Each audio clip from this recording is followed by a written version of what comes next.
stick and we take walks every day. Past the hooligans down by the ocean. When they laugh at my stick, then they learn how my stick is much denser than bacon. Bought a little piggy and I let the little piggy run amok.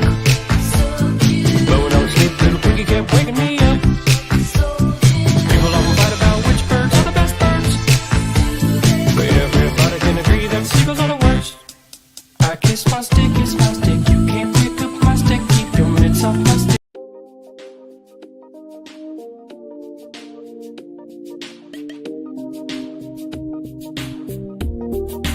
Do not wear that outfit again. But if you wanna keep it clean, because I want to fit in. Sorry, you're just not terribly important to me. Did you know that when the Houston's debut have phone number one singles on? Did you know that Christy, there are no girls with good personalities?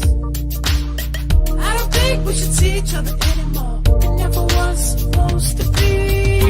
Gotta return some videotapes. Have to return some videotapes. Did you know I'm utterly insane? I like to dissect girls that ate some of their brains. Gotta return some videotapes. I'm really late.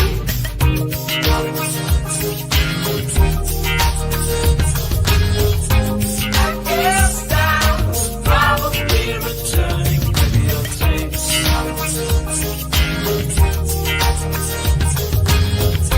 I guess I'm probably returning videotapes. I love it, man. Shit. It's like a little boy. I giggle every time I see titties. It's weird.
The following program is rated TV-17, containing bad language. You got knocked the fuck out, man! Sexual situations. Like for you to take your pants off instead? Nudity.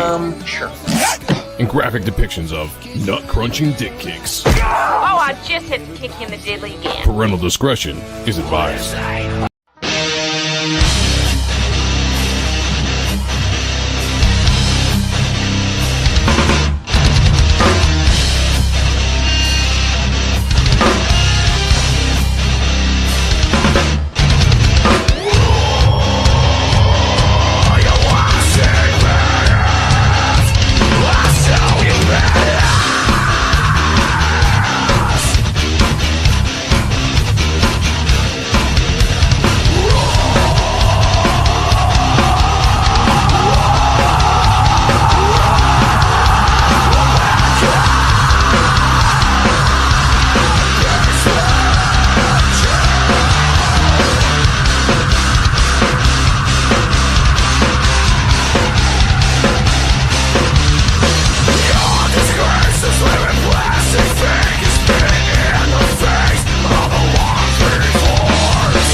All right, everybody, it is Sunday night. This is the Ronin Joe Show. I am your host, Ronin Joe. With me, as always, lately is Sean of the Ahrendt Jersey's finest. These nuts. And he's gone. He lost his audio. That's what happens. We also have special guest Patrick Quinlan in the house. What's going on, man? How you doing? How you doing, brother? I'm doing well. Let's get Sean back up in here. Good to see you, man. It's good to see you too, man. How you been? Better. Yeah, there's always something going on, always something to deal with for sure. But we're excited to have you here tonight. First time on the channel, first time on the Ronin Joe Show. But I went on CG Commandos not too long ago, had a great time over there, talking with you and the boys, and I was like, let's get Patrick on. He's got a new book coming out. You just got done with funding River of Blood, right? That's funded. That's ready to go. Well, we're getting there. So we're second chance campaign. So the next campaign that we're launching on Saturday, the Phenomenon 3 campaign, is also the second chance for River of Blood. Gotcha. Okay. Yeah. So I'm kind Interesting. of combining those two because I have a very strict schedule for Phenomenon that must be adhered to. So Nice. yeah, it's going to be great though. The second chance campaign is going to feature the Ethan Van Sciver cover. Yes. The The one you won from me. Lolos. Yeah, both of you guys taking it over me, which I still don't understand how that happened, but it's okay. I'm not bitter, jealous about it at all. He's bitter as shit. Bastards. He was just telling me behind stage. Yeah. Like, God dang. No, but when we get to looking at that campaign, do you want to pull it up or do you want to drop a link in the chat, in the private chat? It's Well, up to so you. the campaign page isn't official yet. It's not. You can't view it yet. Gotcha. Just a So sign I've up. just got a lot of the images from the upcoming works. campaign that will be on the campaign page or whatever. But like I've got like the Ethan Van Sciver cover, all the covers, everything that you guys would want to know. I've got it. Awesome. All right. Well, we will jump into that a little bit later in the show. Let's get the show started. Let's say hi to the chat real quick. But before I do, I just want to remind you guys that you are watching potentially on both the vertical and the horizontal tonight, because that's what we do here on the Ronin Joe channel. So if you're seeing names on the screen being brought up and you don't see them in your chats, probably because they're in the other chat. Now, I did see somebody pull up in the comments. I got to bring that up here in a second, that there's 4 versions of this stream right now on YouTube. Yeah, it's weird. That's got to be it's got to be a glitch. There should only be 2. But, it is what it is. All right, jumping into the chat, we got OV Ravioli is in the house. Number 1 in the chat. Number 1 in our hearts, my friend. That makes you. You're number 1.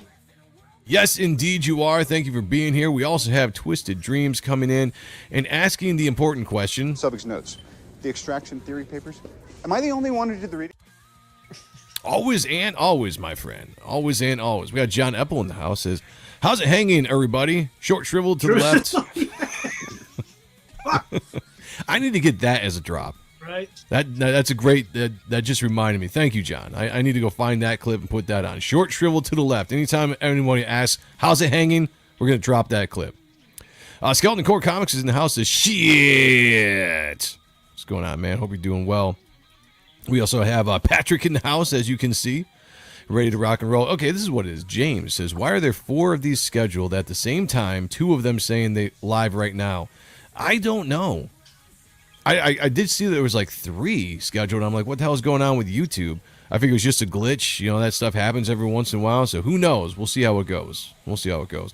We got the Iron Spider, 2099 says, you see the game.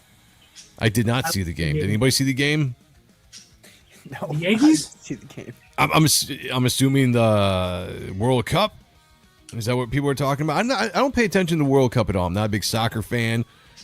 And the World Cup isn't anything that I get excited about. So I know some people watch it. Have you guys been watching, paying attention at all? I don't know a damn thing about it. For like a week and a half, but I didn't watch any of the games. I was so excited for foreigners to come here and eat our food and say how awesome America is. And they were, too. Yeah. And other than that, I'm like, yeah, it's just fucking soccer. We got the Magnificent One in the house. Says, hey, it's Joe, and he's got clothes on. That is true, guys. This is the first time you've seen us since Thursday night when we streamed naked behind cameras. And I'll tell you why we did that. My air conditioning broke, and it was like friggin' almost 90 degrees in this house. And I came down here to stream for the Grift on Thursday. I'm just pouring sweat down, just with a hat and a t-shirt on like you normally see me. I was like, I can't do this. So I stripped down all the way down to my boxers. I killed the camera. And I was just like, this is how we're streaming tonight, So everybody streamed off camera, including Were you Kayla. still wearing a hat when you did that? No, man. I was just, it was as naked as I could be just to survive, because even in the basement, it was friggin' impossibly hot. It was crazy. But you know what? We got it fixed, and here we are. She's like, my makeup look good, and I got to go off camera. That is true, yeah. Kayla, Nobody's looking at your face. she did, she did herself up. She was looking good, and she's like, I was excited to be on camera, and now you guys don't want to stream on camera. And I was like, you can, but this whole bit is that we are naked. Now, you don't have to be naked, but you have to say that you're naked. And so what happens is the very first time we go live, and the very legit thing that Sean and I in his studio and in my studio, we're streaming in our boxers because it's so damn hot. I throw it to Kayla, and I'm like, waiting for her to pick up the bit and run with it. And she drops the ball, Sean. drops the ball. She just like completely throws the bit right out of it. She's like, well, no, I got clothes. I got PJs on. I was like, no, Kayla. It's like, you're supposed to tell everybody that you're naked too. Like that's the whole bit. Women. Kayla's sense of humor is like, she doesn't get like normal sense of humor, like normal people. But she's like, Like somebody get hit by a car. She's like, ha ha ha! You see that fucking kid get hit by a car? Fucking weird, man. Bad ghetto, but we love her for it. That is true. That is true. We have Christopher Bouchard in the house. Welcome, my friend. Hope you are doing well. Let's see. Also, Paul's Arts is in the house. Nice. Good to see you. Good to see you. Did I miss any of the members? No members are in here yet? All right. I want to make sure I didn't do a bad job at not saying hi to the members yet. I'll hopefully get some in here so I can do my drop. Evening, gents. Evening to you, Flay81. Good to see you. We got Beampad in the house. Says, greetings, gentlemen.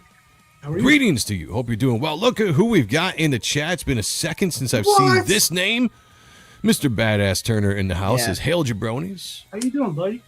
Good to see you back around, man. Hope you're doing well. Hope you're doing well. He's a top bloke, as the folks say. That is what they say. That's what they say. Paul's Art says, I can only get so hard, Joe. We got pills for that at this age. That is true, man. You know, we're getting into the geriatric age, man. You ever see that? Like when you go to the doctor. Yeah, you guys maybe. Well, yeah, not you. You're young kids still, you know. But us, you know, we're 44 years old, and technically geriatric. I'm like, what the hell, man? Like, come on. Like, I I'm don't all like. about it. I can't wait to go up and get that senior discount, man. Oh, jeez. No, I'm not ready for it, man. I'm not ready for it. My ego can't handle getting old. You know, we're staring down 50 in about 6 years. I can't do it. True. Flady1 says she's a chick. She's a chick, so you kind of have to give her a pass on that stuff. That is true. We do all the time. All the time. Kayla doesn't get our sense of humor. We crack her up on the show, and that's why I think the chemistry works so great on the Grift. Mm-hmm. But Sean and I, we can riff off each other for 2 hours straight if we have to. Just bouncing back. We don't even have to talk about a bit that we're doing. We start a bit, we finish it, and we throw it to Kayla, and just whoosh, right over her head. And we're like, okay, moving She's on. like the white guy in like the Dream Team. It's like, oh. That's a great point. But we love her. Michael Pritchard's in the house says, do comic book stores give senior discounts? They better, damn it. Should. Yeah, because when I get to that age, I'm cashing in all of that shit. Mm-hmm. You know, I've lived my life. It's time to get the discounts. You know, insurance, food, whatever. Like that's what I'm at. That's the only thing that's going to make it worth it. Guys, we also have a new crowdfunding site launching today on Back Me Bro. Shane Davis, our very own Shane Davis here in CG. Nice. Him and his wife Yanzi have put together this amazing crowdfunding site for all of us to go to if you are sick of Kickstarter or Indiegogo or whatever reason and you want to venture your way over to Back Me Bro. Definitely do it. The first campaign is basically in a, what do you call it, beta phase, where Shane is launching his own campaign so we can work out, or he can work out all the kinks and stuff that needs to be before he brings other people on to go here. But let me refresh this. We're currently sitting at $12,417, 230 backers. Shout out to Shane. Appreciate everything he's doing for the community. And I appreciate everybody's in the chat. We got a lot of people streaming tonight. I know John's streaming over there, pushing back me, bro. You know, who else might be doing it as well? I want to put some focus on there because this big thing is happening. But we do have a show to do, a show to run, and that is what we're here for, to do the entertainment. Let's get rolling in that. Yeah, Back Me Bro. Reaper Destroyer will be up there, and I got a really cool cover artist that's going to be exclusive to that site. Well, you think so, but I mean, you said he's got to work the kinks out, and Shane's got a lot of kinks, I've heard, so it's going to be a while. Definitely has some kinks, you know. I mean, like I get to stream with him every Wednesday, and you know, there's some things to work out, but I'm confident. I'm confident he'll figure that out. He's got a few things he needs to crank out before all the kinks are he's definitely cranking. He's definitely cranking, man. Flady one says they don't typically give discounts, but the old guy at the counter usually has Ben K and aspirin they'll share. That's a good point. I guess there's things to look forward to in our geriatric age, which apparently we are now. So whatever. There's that. Mm-hmm. Okay. Let's jump into it. So a couple things tonight. We're going to talk about the Odyssey doing very well at the box office against everybody's some people's wishes against all odds, doing good over there. Also, there's a segment I like to call Everybody Loves Boobs. It was up to part 5 that I did on the show. I haven't done it for a while because I have to find things worthy of bringing that segment up. I do have a segment for today, so Everyone Loves Boobs part 6 will be returning in the show. We're going to talk about some comic book art, some nerdy stuff, and then obviously going over Patrick's new book that he's got coming out here pretty soon. So buckle up. Let's get ready. Let everybody know that we're streaming. Go out and share this into YouTube, X, wherever you might be. Jump into the chat. Hit the like button. Subscribe to the channel. Consider becoming a member. All of the members of the channel get exclusive behind-the-scenes looks at Reaper Destroyer and most of the other stuff I'm doing at Superior Press Comics before anybody else gets a chance to see it. I put something up there for the members only on Wednesday, I think. So if you haven't checked it out, go to the community section and check that out for you guys. All right, let's jump into some topics. I have not talked to, or neither of us have talked to Patrick about this, so I have no idea what he's feeling about this movie or anything like that. So we're going to jump into this. But before we do, I've not seen this yet, just full disclosure. But I see that this, the Odyssey, has become Christopher Nolan's biggest opening weekend movie that he has done, topping The Dark Knight Rises and The Dark Knight. The Odyssey, against all odds, against all of us sitting here trashing it and running it into the ground because of the Elliot Page and the DEI and everything like that, is cruised to a $264.1 million worldwide box office opening weekend. That is huge. Did not see that coming. What are you guys thinking on this? I'm going to throw it to Sean, and then I want to hear all of Patrick's thoughts on this because I'm sure he's got them. Sean. I think people were surprised that all like the woke shit was hardly in it. So maybe they're going out there to From what we've heard, review. yes. Yeah, like from reviews I've seen, it's like maybe like 5 minutes collectively. And if you were getting like cringed out by it, and then hearing otherwise, I don't know, man. I'm hearing good things about the flick. I'm still not going to pay for it. I'll bootleg it for sure. No, yeah, I'm definitely not paying for it. That's like a fact. to see it. Yeah, subbed already. Speed watching Speed. Fuck, those were the days. Speed was a good movie, man. I was just thinking about that the other day. Keanu Reeves, good action, 90s action. Yes, sir. All right, Patrick, I know that you are a man that likes some mythology, like some stuff like that. I don't think we've talked together about what your thoughts on the Odyssey is and what Christopher Nolan's kind of take has been up to this point. And so what are you thinking about the movie? And are you surprised it's done so well so far at the box office? That's the first thing. Like, I'm actually kind of shocked that it would have gone above The Dark Knight or The Dark Knight Rises. Yeah. It's not surprising. Like, now that you show it there and I see it, to see The Dark Knight Rises made more than The Dark Knight. Not surprising because The Dark Knight was so good that everybody thought Dark Knight Rises, which is an inferior movie, would have been better. So that's, okay, that's what expected. Right. But the fact that the Odyssey, I mean, so there's two parts to it. Like, obviously there's the European crowd, right? And the European crowd is obviously probably way more knowledgeable about the Odyssey than Batman. So that's probably another, like, a contributing factor to why that's made so much money. Personally, I feel like the movie looked boring. Like, it just looked boring. Like, I like Nolan's aesthetic and his color palette for Batman. And for most of his movies, it's kind of like this bluish, grayish kind of, I'm using the word very sarcastically, but realistic style of aesthetic. Oh, yeah. Which it works. It works for a lot of the things that he does. It does not work for the Odyssey, I don't feel like. I've seen some shots from the Odyssey that were really cool, like the Cyclops. I know a lot of people don't like the way the Cyclops looks. I'm a big fan of the way the Cyclops looks. Yeah, I'm indifferent on the Cyclops design. It's probably not what I would have gone with, but I don't hate it.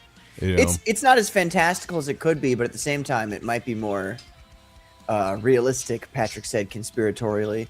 And then the giant dudes, like the 12-foot tall dudes in armor.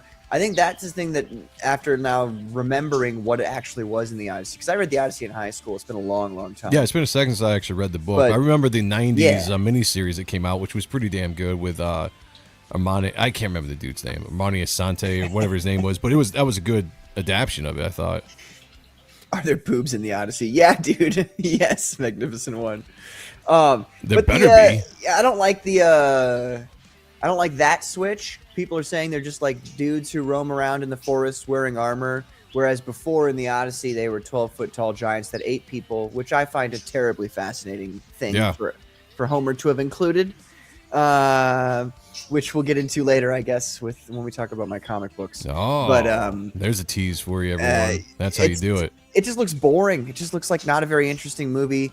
When people say that there's not a lot of woke stuff in it, I've come to realize that when people say that, and I go watch that film because they said there wasn't a bunch of woke stuff in it, that a lot of people don't get like unconscious propaganda. They don't get like sometimes there's things underneath like that aren't right in your face that are still like it's still kind of woke. And I want to fight it all. You know what I mean? Like I'm not satisfied with just like the obvious woke stuff. I want to get rid of all of the kind of the way people take really great pieces of art or really great IPs and like insert little things into them that most people don't notice, but I notice them. You know what I mean? So we'll see. I have not seen the movie. I asked my old man if he wanted to go watch it with me. He seems copacetic to the idea, so I think we'll probably go watch it and see what we think. Before I continue, a couple people dropping in here. We got Sleeping Psycho. I used to be able to say this name all the time, and now for some reason I can't say it anymore. So I'll just say Sleeping. Sleeping's in the house says, "Oh my God, Patrick looks like a proper adult in the thumbnail. Wild." Yeah, that is true. I tried to. I don't usually put the guests on the thumbnail, but I had an idea in my head. Good, so I had an idea in my head, and I was like, I'm gonna go with it. So we also got Wiley J. Draws jumping in the house. I heard the Juno chick is only in it for like 5 minutes. The Juno chick. So here's the thing. I love the Odyssey story. I love Greek mythology, all like, any movies like that in that period of time, I absolutely love. So when it was announced that Christopher Nolan was doing this movie and making an adaptation of the Odyssey, I was extremely excited about it. It was like one of my most anticipated movies. And I was even standing steady when everyone was pushing and railing back on the costumes and the boats and like all this stuff that people were complaining about. They weren't, period accurate or all this stuff. I was like, I don't care. It's like, I'm looking forward to it. And then we got the Elliot Page news. We got the, Ellen of Troy being cast as a black woman news, like all this DEI stuff creeping into the movie. And it really killed it for me. And I've been spent like the last few weeks just really disappointed in this movie, not wanting to go see it in the theater, maybe checking it out when it gets to streaming. And so I was really surprised when I woke up today. I was like, I wonder what the box office is, because I know it had a really good preview weekend. I think it did like 17 million on Thursday or something like that, which was very, very good. And I was just shocked to see that this thing was like $254 million worldwide, 264, sorry. And I was just like, it's interesting to me because we fight against the woke stuff all the time. Now there are certain things that I'll deal with. If it's a good movie, I'll be like, all right, I don't like this aspect of the movie because it's this or that, but I'll deal with it because it's a good movie. But I was really sure that this was going to suffer at the box office because of all the stuff that we have been talking about. So I'm very surprised to see it doing as well as it is. No, not hating it. If it's a good movie, it's a good movie. I'll just be completely honest with that, even with the woke stuff in it. But I also said on Wednesday's show or Thursday's show that I don't think that Hollywood was going to let this movie die. So even if it didn't do very well at the box office, this thing was going to be nominated for everything you could think of, Emmys, Oscars, whatever, and it was going to be really touted by Hollywood because this movie is such a DEI fest. And it's like this epic movie, and obviously Christopher Nolan attached to it. So it just kind of makes me wonder, like we used to have the old, go woke, go broke. I don't know if that's true anymore, because have people just become so used to some of this stuff that a transgender actor now is in there and they don't care about it. You're getting Travis Scott doing his little rap at the beginning, rap or whatever. Wait, rhymes. what? Oh, you didn't hear about that, Travis? No. Travis Scott is, so from what I've heard, the movie opens up with this dude like telling the tale of Odysseus, the sacking of Troy and everything. And it's the rapper Travis Scott, which I don't really know too much about, but he's sitting, I've seen a clip of him doing this kind of rhythmic, not necessarily rap, but like this rhythmic kind of poem as they're telling the story or setting the story up from what I've heard. And it's, it's just stuff like that, right? It's just things that they're bringing into the movie. And it just was like, okay, like I just don't see this thing actually doing well, but it is against all odds. And it makes me really wonder two things. I'm fearful that the woke stuff might be just people are just kind of tired of everything, right? In 2024, people were tired of the woke. Trump got back into office. It looked like there was this giant pushback against everything. And now I feel like a year and a half later, people are just sick and tired of everything. And they're just like, you know what, fuck, I got other things to deal with. I'm going to go see a movie. I'm not going to go see it. And here we go. The very first successful movie with all these big boxes checked is number one at the box office, 264 million worldwide. Is this going to pave the way now for more of these movies, more DEI box checking coming back, when I thought that we kind of had it beat there for a little bit? Mm-hmm. I think it's the pendulum swing, because there was a pendulum swing back. And I think there's a pendulum swing going back the other way, where they're seeing how far can we go then, after everybody was like, no, wait a minute, you're not allowed to have men beating the shit out of women in women's sports, and the pendulum is swinging back, and they're like, okay, let's see how far we can get then with this stuff. That's kind of the way I look at it. Like, this is a lot of these big budget Hollywood movies that are coming out these days are like, they're pushing that boundary again to see, like, okay, so now that the pendulum's swinging back, what can we get away with? Yeah, I think you're right on that. So it's gonna be interesting where this goes from here, especially if this gets really. I mean, even conservative people like Ben Shapiro is calling this movie really great. And that just tells you, like, the movie probably is well, it's probably shot well. No, hold on a second. Ben Shapiro, and I love, like, Matt Walsh, for instance. Love Matt Walsh. Ben Shapiro, Matt Walsh, they have some of the literal worst takes on art that you've ever heard come out of the mouths of people ever. I have to be honest. Like, my dad said the same thing. He's like, oh, Ben Shapiro said it was good. And I had to stop myself from being like, well, Ben Shapiro's a retard when it comes to art. Like, I wanted to say, I was like, that's not going to help the conversation at all. I don't know. That's just my opinion. I think some of those guys, they don't. I would just say their opinions are probably not as relevant as other people's, I guess. Sorry, I'm being negative, but no, that's what we want to hear opinions here. That's what we do. Oz is in the house, is seeing the scene of the chick pretending to be a dude playing another dude, running like a toddler with a shit-filled diaper is enough for me to not waste my coin. Yes, sir. Isn't that We also quality, though? Like, come on. Like, you're seeing a dude stab a broad on the big screen. I love it. More. Well, that's true. Yeah. K. Ojo's in the house. Is greetings from Raleigh, North Carolina. I start this all the time with K. Ojo. It's wherever you guys are watching from, let me know. Throw it into your chat.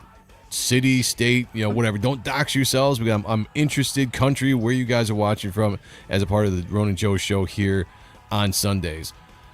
James says Rise of Skywalker, Fallen Kingdom, and Suicide Squad had bigger opening weekend box offices. This is a renowned story, and it's doing worse than Suicide Squad. That is a bit sad, to be honest with you. Oh, really? Really? Suicide Squad had over $260 million in opening weekend? Wow, the first Suicide Squad or the second one? That's what I want to know. Oh, man, I don't know. But again, I guess that you were still in the midst of the excitement around those movies, though, in that era, where a lot of things were coming out and just doing well because people, it was a trend now. If you look at what I think is impressive about this is with all the negativity and the pushback, and rightfully so, and the economy doing the way it is, this movie is still doing the numbers it's doing. I think it's like 159 worldwide, or not worldwide, domestically, 100 and something like that domestically, and then worldwide it's the 264. So I don't know. To me it's a lot more impressive than I thought it was going to be. Don't put it past them to lie to push a narrative, and with today's prices, just a few percentage points can really move the needle. That's a good point. I mean, I wouldn't. They definitely probably could. Matt Walsh has potential, but is weak, in my opinion. I liked his What's a Woman documentary. Yes. I mean, that's pretty much, there's a lot of stuff that Matt Walsh says I don't agree with either. Same thing with Ben Shapiro. There's a lot of things that he talks about that I don't agree with. They could have paid Ben Shapiro to say that. I don't know, maybe, who knows. Okay, domestic 2016 Suicide Squad was 133.6 million versus the Odyssey 124.5. Okay, I thought it was 150 something that the Odyssey did. All right, Well, we'll just take that as that. Well, who knows? To me, though, it's still impressive that it's doing what it's doing. Mm-hmm. And I'm going to show you why it's impressive, because there are some scenes, like the one I'm going to show you here, where I'm just like, how is this appealing? Okay. Now, this is Elliot Page. No. Formerly Ellen Page, who was when she was actually, fully female, fairly cute girl. Well, back in the she's day. technically speaking, she's still fully female. Well, yeah, technically, before she had done all this, right? Right. And so I've heard that she's only, like, people in the comments have said it too, only in this movie for like 5 minutes is what they're reporting. Now, that's shocking to me, because the way that they advertise this character and this actor being in this movie, you thought that this was a major role in the movie. I mean, the way that they were pushing this actress, I'm gonna say actress, and she's only in it for 5 minutes. And this right here is the quality we get. And I gotta just play this for you guys, because I've seen a couple of these clips, and I'm just like, I can't take this. This would take me out of the movie when I go to see it, or when I watch it on streaming sometime when I'm bored. Here we go. The dead meet to lament the living and greet the newly dead. My father was the first shade to find me. To comfort you. Shades don't comfort. They want word of the living who wronged them. My father had died in poverty, alone, begging for scraps from people like Antinous. Antinous cheated you? As he's no doubt cheating you. I can't take it serious, guys. Yeah. There's something off about that. I cannot take it serious. And there's another scene too, if I can find it, of her talking to Odysseus, and that just the acting, how she's trying to act like a man. It's off-putting, because the voice doesn't look like a man. The voice doesn't add up. And I'm just like, this is not going to work. I don't care what anyone says. You can push the transgender actors into the movies more and more. This being one of the biggest significant ones I think that they've done to this point. But I just don't see it. I do not see this adding up to where this is going to be legit. This is going to be Ellen. Ellen a boy. David Williams is in the house. What's going on, my friend? Says Ellen a boy. No, I just, man, I don't know. What did they do to her nose? I have no idea what she did in general. Are crazy. I think she could play Wolverine. Good God! Don't give him. Don't give him ideas. Marvel heard that. She's cast. Right? Oh no. Yeah, that's a woman's voice. I agree. Sleeping. 5 minutes in an hour. Who cares? The box office is still checked. No, yeah, I agree. But it's weird, because they were really pushing Elliot Page as like this big thing, and they're leaking all of her scenes. I mean, it's in just for such a small role. It just shows you kind of what their point with all this movie really was. It was to advertise and to promote the diversity that's in the movie. And I guess the black chick that plays Helen of Troy is only in it for like 5 or 6 minutes or something like that. And I think Zendaya is in it for just the same amount, but they're just dropping in all these characters. You're doing all these race swaps, because we all know the Greek mythology. There's not a lot of black people at that period of the world, at that period of time. Climate change or something else. Best soldier ever sounds like a dude with cock. Say it. Say it, Joe. No, that's not supposed to be Achilles. So Elliot Page plays just like someone in the ranks of Odysseus's army that gets killed pretty early on in the movie, and then comes back with this warning later on in the movie from the dead or whatever. But there was a rumor going around that she was going to be the ghost of Achilles, and that's not the case. Ellen Page probably going to get a supporting. No, that's true. Yeah. That's true. That's why I was saying, like, Hollywood will not let this movie fail. I guarantee you. Elliot Page is going to win an award for this. The chick that plays Helen of Troy is going to get an award. Travis Scott is probably going to get some kind of award. Have they? I don't think so. Because I feel like Elliot Page has been around long enough where they would have felt compelled to give her an award already, just for her being a trans. You know what I mean? Oh, facts. Dude, this shit. Absolute facts. I'm sorry. That's why I laughed while you were talking, and I laughed really hard. David I saw that comment. David Williams says some guy. I know some guys who would still tap that mangina. Ugh. That's disgusting. We got Skullgrin in the house says, I saw the Odyssey on Friday and I'm very mixed about the whole thing. It's a beautiful film, but you really get the impression that the movie itself feels so misguided. That's kind of what I'm hearing, I'm feeling, because with an actor or with a director like Nolan, it's gonna be a well shot, good, set pieces, well filmed movie. It's going to be like, there's just no way that can be trash. It's just the story that they're going with. Everything else that they're pushing into this is just insane to me. We got Slop Zombie in the house is Hollywood magic. She's supposed to be Sinan, a character from the, I can't pronounce these words. Thank you. The Roman ripoff of the Odyssey. Oh, okay. Well, she was definitely shoehorned in there. So there was that scene that kind of just took me out of it. And let me see if I can find this other scene too. Can I say something about that scene Absolutely. too? Like the whole and there was a comment about this. People were talking about it, about how Christopher Nolan was like, we wanted to give them all American accents to make the modern audiences, like, I don't know, connect with it better or something. Yeah. I gotta be real. And this is actually like a weird, like a topic we could delve into. Like, we don't have to. I'm just saying, like, it's something that is a subject that I'm interested in. Why is it that, like, I instantly go, no, like, don't do that. Like, give them British accents. Why is like, you know what I mean? Like, why is the British accent the acceptable accent for like a classical piece, whereas you can't do it? Like, you know what I mean? Like, why can't we do American accents? That's how I feel though, in my heart. Like, if I hear somebody speaking in a British accent, I'm like, okay, yeah. And if I hear them speaking in an American accent, I'm like, nah, this is cringe. I think when it comes to the whole accent thing, I'm not as big of, it's not big of a deal to me when it comes to movies. I mean, because specifically, if you're making a movie for an American audience, I could really care less if it's, the right accents. Is it cool if they are? Sure.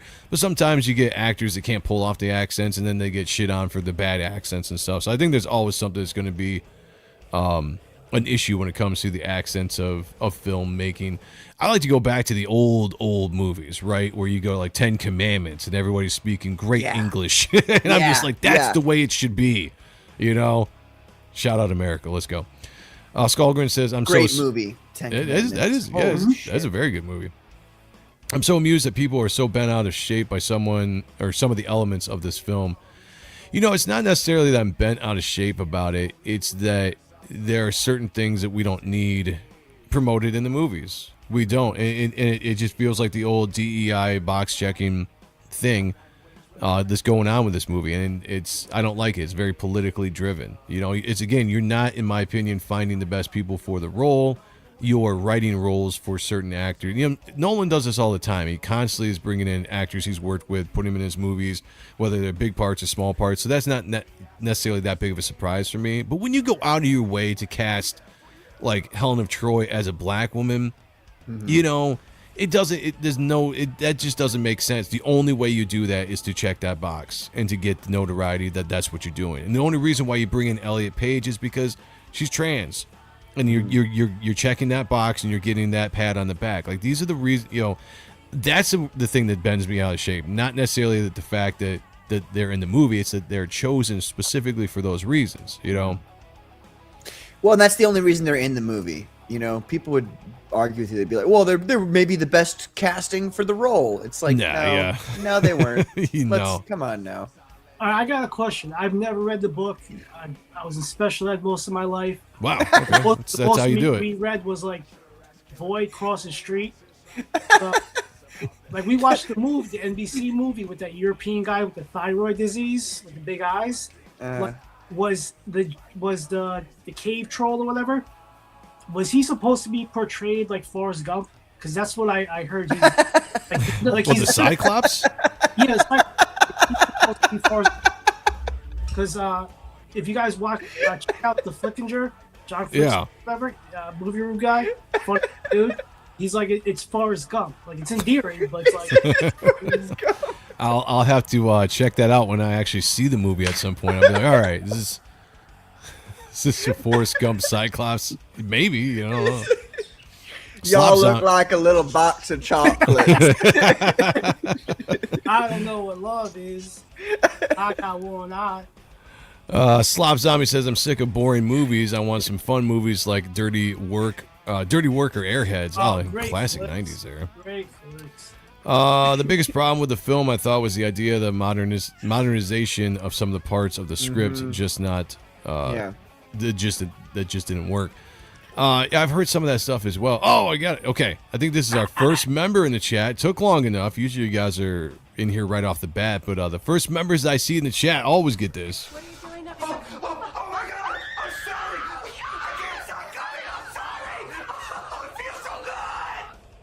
You know, it feels so good to have the members in the chat tonight. The common thread in all of my failed schemes is human stupidity. People are just too stupid to accept me as their leader. That's true. Always and everything. Shout out, Rick. Good to see you, brother. David Williams says Brad Pitt should be the lead in the film of Musa. You're like Katie did. You're that bad with pronouncing things. I'm Mansa Musa. We're right there. You know what I'm saying? We're right there. Mansa? Oh, well, I'm dyslexic too. I said mess. I don't know what he's Manessa? talking. I don't know the reference, so maybe I'm mispronouncing it. But yeah, I'm dyslexic Mansa too. No, Menza. Yeah, I don't know. I don't know what it is. The idea that this is to make a film set in ancient Greece, then you have to have a little bit more confidence in the story and not modernize it. 100%. Like that should have been like that was one of my big complaints as well. We got Chris in the house. Good to see you, my friend. Let's see.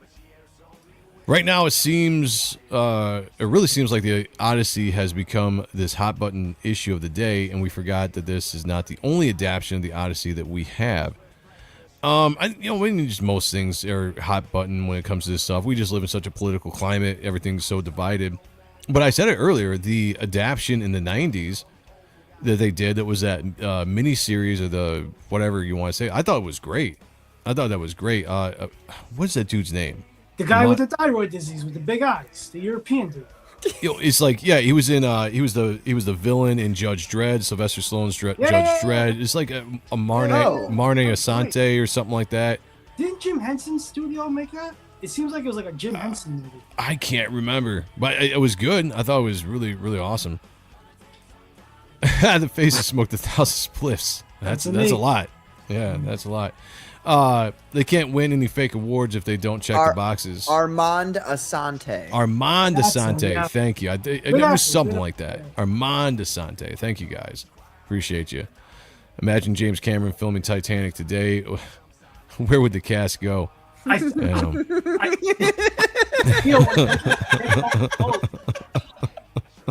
room for both of us. That's a good one. Our London house is Travis Scott's Astro World to the blockbuster movies. Kayla's in the house. Our girl, we were just talking about you just a little bit late. All good things. All good. Kayla, you should have heard what they were saying about you. It was horrible. All amazing oh my things. God. No, we love Kayla around here. Yeah. Thank you for dropping that, guys. I can never remember the dude's name, but it was always I enjoyed his work. All right, we gotta change up the.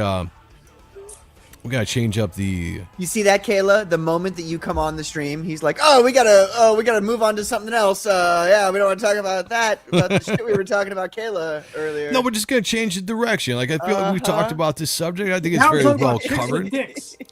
No, but we need to go away from the chicks with dicks. We need to go into a segment I like to call appreciating, or everyone loves boobs part 6. Let's go. And so we're gonna give you our dose of. Hey guys, Sweeney. I just got off set and I am. I don't really need to hear you talk. Just do what you gotta do. Just do what you gotta. That's what you're here for. Our girl right there. Everyone loves boobs part 6. I had to cleanse the palate from the Odyssey for a second, and we'll dive into our girl Sydney Sweeney's lingerie line or whatever it is she's doing here. I don't know. I don't really care. It's this is entertainment. You haven't bought her. you haven't bought her farts in a can yet? No, but I'm going to now. Oh, Now that okay. you brought it up, I don't even know what it is, About but to sign say, it bro, up. You're not living if you haven't sniffed some random woman's farts. Oh, I'm getting it. I'm getting That's what I Sydney do. Sweeney's farts in a can. Let's go. You Don't know, let it come. I'm buying a whole case right now. We'll get a case and I'll give it away. We'll give them away to the chat as well. Like that's what we're gonna do. Okay, listen. I've had a day. Well, we all know what that means. Oh, yeah. I'm on one, motherfucker. Rachel Brinkley's in the house. Good to see you, Rachel. Hope you're doing well. Boobies or just boobs. Boobs. That's right. That's what we do around here. Hey, have to kick the Trojan horse enough. I feel like you're cheating though here. I got to be honest with you. I got to be real. Okay, tell me. Well, I feel like everybody knows Sydney Sweeney's got a good personality. So like, shouldn't you be, I don't know, maybe diversifying a little bit? I feel, Like a brunette? Yeah, I was gonna say a brunette. Yeah. Cool. I was actually just fishing for a different video, but okay, I guess we're just gonna do the one. Well, I mean, this was just the one I found. We haven't done this segment in a while, and it used to be just I find some random boob videos on X. I'm like, okay, there we go. There was this one video of a bunch of chicks in a bar all throwing their boobs on top of the bar as they're going down. No nudity, but just bigger, giant boobs after giant boobs. And I think that was actually one of the first videos that inspired me to do the segment because I was like, guys, check this out. What do you think? But Sydney Sweeney, I saw this video just the other day on my X. I was like, yep, that's it. We got to talk about it. Everyone knows Sydney is our girl here on this channel, except for Kayla. Mm-hmm. Kayla's not impressed by Sydney Sweeney. And she's like, Kayla's like, she's mid. Her face is mid. I'm like, who the hell's looking at her face? She's she's not mid. Thank you, face-wise. Patrick. First of all, okay. And that sounds like a jealous woman. I like you, Kayla, and I haven't talked the shit that everybody else has been talking about you while you were away. nice recovery. That's a lot. Nice recovery. That was should I kiss her first or just stick it in? Just stick it in. Stick it in. We don't need that romance, Just go to Pound Town, Ease it in like a gentleman. Drew G's in the house says, "Good Lord, good time to show up." Sydney Sweeney's noise. Shout out, my friend. Yeah. It's like, does she have a face? I don't know. I couldn't pick her up out of a lineup, unless you're looking at her boobs. I'd be like, oh yeah, it's Sydney Sweeney right there. No, kick Patrick. Sydney is great. Damn. Well, no. Patrick said Sydney. I don't think he wasn't. Negative. Yeah, he said it was Kayla that said she's positive. mid. Right. Yeah. Patrick's very positive on this segment for sure. Go to Twin Peaks. I've been Oops. there, and our waitress, I didn't. Oh my god, she was pregnant. Wait, who was? I still got a little aroused. I was like, damn. Wait. What? Yeah. When I went to Chicago a couple years ago, they took me to Twin Peaks. Oh, in Chicago. Yeah. There was a pregnant waitress. Yeah, I'm like, man, this chick's a little fat. And then they're like, I'm like, oh, even hotter. I'm like, I was in Chicago. Yeah, I went to that restaurant when I was in Chicago back in 2022 as well. I was just like, oh shit, I didn't expect what I was walking into. Mm-hmm. Dude, I'm like chicks walking around in lingerie serving you food. I was like, oh, wow, look at that. Oh, wow, shit. Lingerie, that's how it was in your town? In Chicago. In Missouri, it was not like that. In Missouri, really? It was pretty much Hooters, with the kind of short midriff shirt. Oh, dude. This was straight up lingerie, thongs and fucking lace and all this stuff. I had no idea what I was walking into because they didn't say anything about it. And so I walked in there and I was like, oh, wow. Like, it's that kind of night. Let's go. I thought it's for the TV show. And I'm like, this is weird. I've never watched the show, but I'm about to. She's mid in the face. No, she's not Kayla. mid in the face. Kayla, what? I'm sorry. She's like an 8 or a 9 in the face. This is a conversation. This is an argument we've had with Kayla for forever, and nobody's going to change your mind, and that's fine. You can have your opinion. That's also why we say that she's not the best judge of hotness when it comes to women. Because obviously, I'm just staring at her tits for the most part, but her face, she's got a pretty face. I don't know why everyone says she's got a mid face. I'm like, that's a pretty face. Yeah, she has a face. She's it's there. KK is 7.9. She's not Jessica Alba. Well, not many women are. Jessica Alba's beautiful, obviously beautiful face, but you know something that Sydney Sweeney has that Jessica Alba doesn't have. Those are titties. All right, you can't underestimate giant knockers. I thought you were going to say a great mind. I thought you were going to say. Oh yeah. You know, like great personality and stuff too. You know, absolutely. Sleeping says, "You didn't know Patrick likes bad." God damn it! Damn. No, her face is totally brown. Wow, brown bagger, but Patrick prefers hammerhead sharks. So. What the Damn! Damn. Hey, bro, I recognize personality when I see it. Okay, That's you're right. complaining. I think those guys on this channel would agree with me right now about the person you're talking about. There you go. Rachel Brinkley says a Sydney for Power Girl. That would be a great casting. Yeah, absolutely. We gotta get those boobs to work. Let's go. Hands above. No, not right now. My hands are clearly one of them in my pants, fondling myself as we're talking. It's not gay because I'm looking at a chick. It doesn't matter that I'm a panel full of guys and you know, there's mostly guys in the chat. Just you mind what you're doing and you don't worry about what I'm doing. Okay. If you hear a subtle. That's nothing. All right, someone's trying to get into the studio. And that's all that is. Hitting the bottom of your fucking. If it starts to go faster, they really want to get in. I'm just like, no, you can't come in. Okay. Yeah, don't kink shame me. If you like Sydney Sweeney's sports bra, Fabletex has an amazing dope for it. There's amazing dope for it. I don't know. But yeah, go get that. Don't be embarrassed, Sean. Pregnant chicks can still be lovely. Oh, I wasn't knocking her. You'd like to be knocking her, though. I feel like from what you've said. There was a time. I'm not very proud of it, but there was a time back in the day when still very much into the band life. I had a run-in with a pregnant woman at a party, and it went pretty much the exact way you think it would go. Nice. And that was very I don't know what way you'd think I would think it would go. Just use your imagination, Patrick. No, you are my fucking hero. Did the kid come out looking like Sloth? Like, From what I was told, you can't get pregnant when you're already pregnant. So it was like a free pass to just let it go. That's not a bad idea. So there was that. Twin Peaks in Michigan too. Is there really? Really? Where at? Nice. I didn't know. So hot, want to touch the hiney. Wait, I finally agree with Patrick. Definitely an 8 or 9 in the face. Well, there you go. See, I'm getting some love for Sydney Sweeney's face. I appreciate that, you guys. YSA's in the house said, here's the classy show I was looking for. Yeah, we haven't done the Everybody Loves Boobs segment in a little while. I thought, let's bring it back for a second. You know, I only want to do it when there's something to actually look at.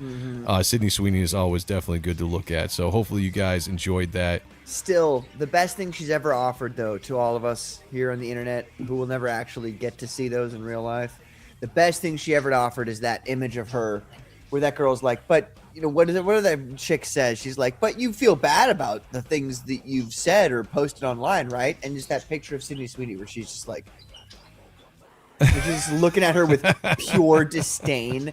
That's like the best image ever. Like, her body and her attractiveness aside, that image is so perfect where she's just like looking at her like, I fucking despise you. Like, I love so Sydney Sweeney. Funny. I don't even care if she can't act. I don't care. I'd cast her in every movie. Do women have to be able to act? Is that no? If you're hot and you got the fun bags and a nice ass, you're fine. You're set. I'll cast you in any movie that you want to be in. Just over fun bags are real. I don't deal with no fakies. She says they're real. Now I don't know. I haven't been there. I've been able to examine them myself, but they look pretty real. They do look real. There's a certain look that fake boobs have. Yeah. You know, and hers look like they're just big natural boobs. And I'm there for it. You know, women with big natural boobs, we're good. You know, keep that going. You know, God bless you. Kayla says, I can't take guys' opinions serious when I see y'all complimenting photoshopped and filtered chicks online. What do you mean, you all?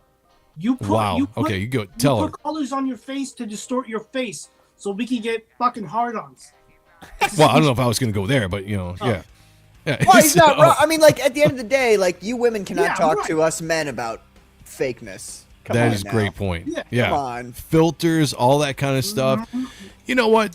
Photoshop, that kind of stuff. It's just a way of life, whatever. You know, I'm not meeting a lot of these chicks in real life, so what does it matter? The chicks I see in real life, you know, I'm married now, so I don't really see a lot of chicks anymore because my wife is all I want and all I need.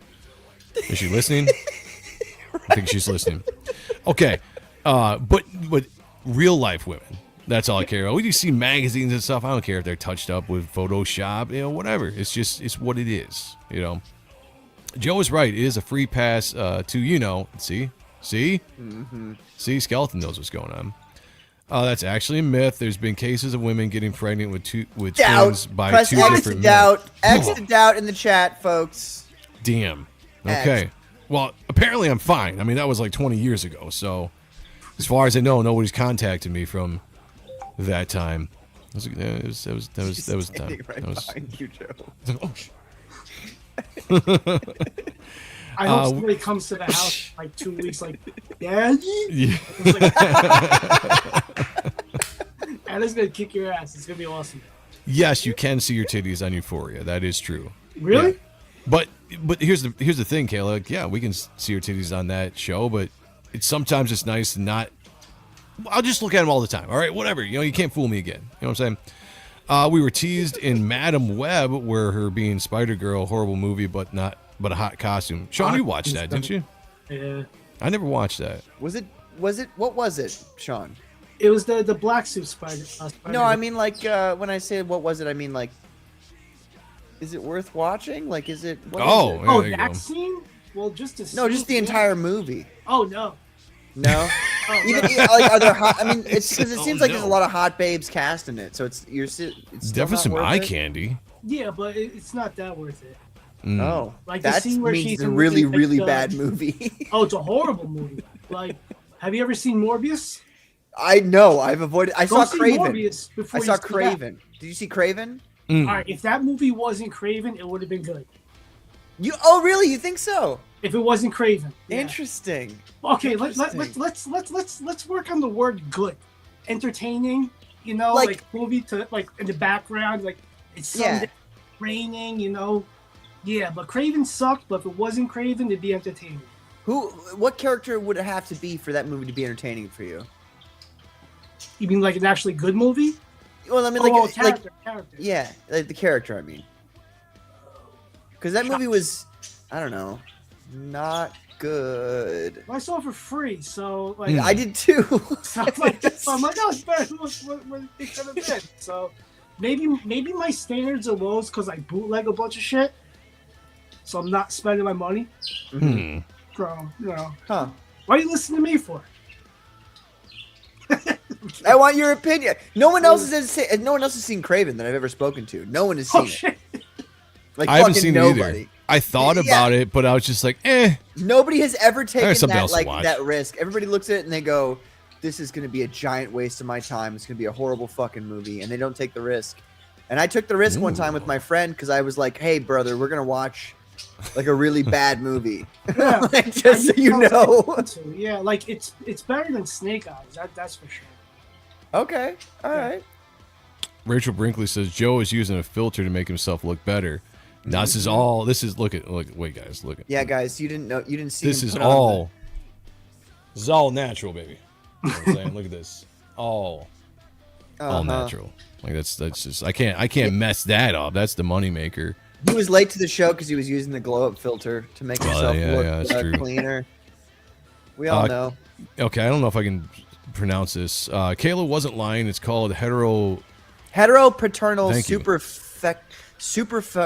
whoa. Yeah, see? Right? Superfecundation. Twins the from... emphasis can only be on one word. So heteropaternal superfecundation. Oh, there you go. That sounds good. I'll take that. That sounds legit. I think But wait, she was already knocked up, right? The baby was already formed. Oh, she was like 8 months pregnant. No! Oh my god. That is awesome. You dog. You absolute dog. Fucking awesome. You were a legend. Wow. Good for you. Yeah. Well, it's funny what happened the next... I don't want to tell that story. No! No. Yeah. No, something happened the next night, too. Same woman, same chick. Good times. Scribe Comics is in the house. Says, "What up, homies? What's going on, man? You know what I just noticed? Zach's not here. Yeah. Zach's like, I'll you drop the link. I'll be there. Fired, Zach. Fired. Yeah, he's fired. Them Sony movies need Spider-Man. That's a fact. That's a fact. Yeah, that's true. I don't want to see it either. Yeah, I don't think most people did. I watched Craven because the actor's hot. See, now there you go. Now there's a chick thing to say. We lost Patrick for a second. That's a chick thing to say. Like, yo, at least you're admitting it, Kayla. You see, that's the same thing with dudes, right? That's the same thing we do. We're gonna watch a movie because the chick's hot and maybe she's getting naked. Yeah. So you can't complain about us with statements like that, Sean. She's sexist. That's what I'm saying. Very sexist. I don't Very like it. And I'm offended as a man. You got something smudged on your forearm? That sounds like a biohazard for a Bonnie Blue type situation. Gross. Kick-Ass was Craven and Quicksilver. Yeah. I like the actor. No, I actually do. I like the actor. I just, the idea of the Craven movie, I don't know. It looked fine, but I can't get into those Sony movies that are these villain-driven movies without Spider-Man. It just... Sure, yeah. Again, it was free. Like, bootleg. I can't even believe you said that, Kayla. I can't even read that. I can't even read that. Do you want me to read as her? Yeah, read it as Kayla. Joe, you banged a woman that was 8 months pregnant. Did the baby grab your junk? Oh my god. That was a little too far, Kayla. Yeah, see, that's when we were talking earlier in the show about the humor. That's what we're talking about. She misses the normal humor that we have, but then her humor is vulgar. Yeah, but I mean, like, in her defense, you didn't answer the question. I can't answer that. I mean, no. Like, how am I supposed to answer that question? Well, no. No. A trucker, a mage, and an AI. Let's roll, said Arturus. I'm just going to say Arturus. Good to see you, man. Wanted to remake Kick-Ass. They don't need to remake it. Just make another one. That's very mass. Thank you, thank you, Scribe. Yeah. That's very, very. No more Spider-Man talk. I called Sean having a nervous breakdown over Spider-Man books today. Oh, yeah. Yeah. That's a lot of Spider-Man talk, I guess. She's prepping for the convention, and she's got all these different Spider-Man titles. Oh, so she doesn't want to do Spider-Man talk. Yeah. She's been in the battleground per se. So she doesn't want us to cover any kind of Spider-Man topics? He's like, I'm done with Spider-Man. And I'm like, who could be done with Spider-Man? He's the greatest superhero. Yo, Wolverine. What? Kayla, you think Wolverine's cooler than Spider-Man? Well, she's from Massachusetts. She is from Massachusetts. Well, she's, and she's a woman, so her opinion is... That's right. Say it. Well, invalid, I think, is the word I was looking for. Right. So... Yeah. There's no valid answer for that question. That's right. There's no... I can't. But, all right. Speaking of Spider-Man, so there's this new clip that I saw going around featuring some Jean Grey and some... Grey Hulk? Savage Hulk. It's not the Grey Hulk. I think if they're going to have the Grey Hulk, which that's the rumor, I think it's going to be Grey, bro. You watch. It's going to be later. They're not going to reveal it in the trailers. No, I don't not think. in the It's trailers. Yeah. So this was a clip that has been going around as a heavily advertising. This is coming out, I think, next week or this weekend, right? This upcoming weekend, or is it next weekend? First 2 weeks. 2 weeks from now. Yeah. All right, here we go. Let's check this out. Only Hulk. I'm sorry, but you're in danger. What? I promised you that I would keep you safe. Please, you just have to trust me. Come on. Fine. You're the only one who can sense it. Hey, can we do this one at a time, please? You're the only one who can defeat it.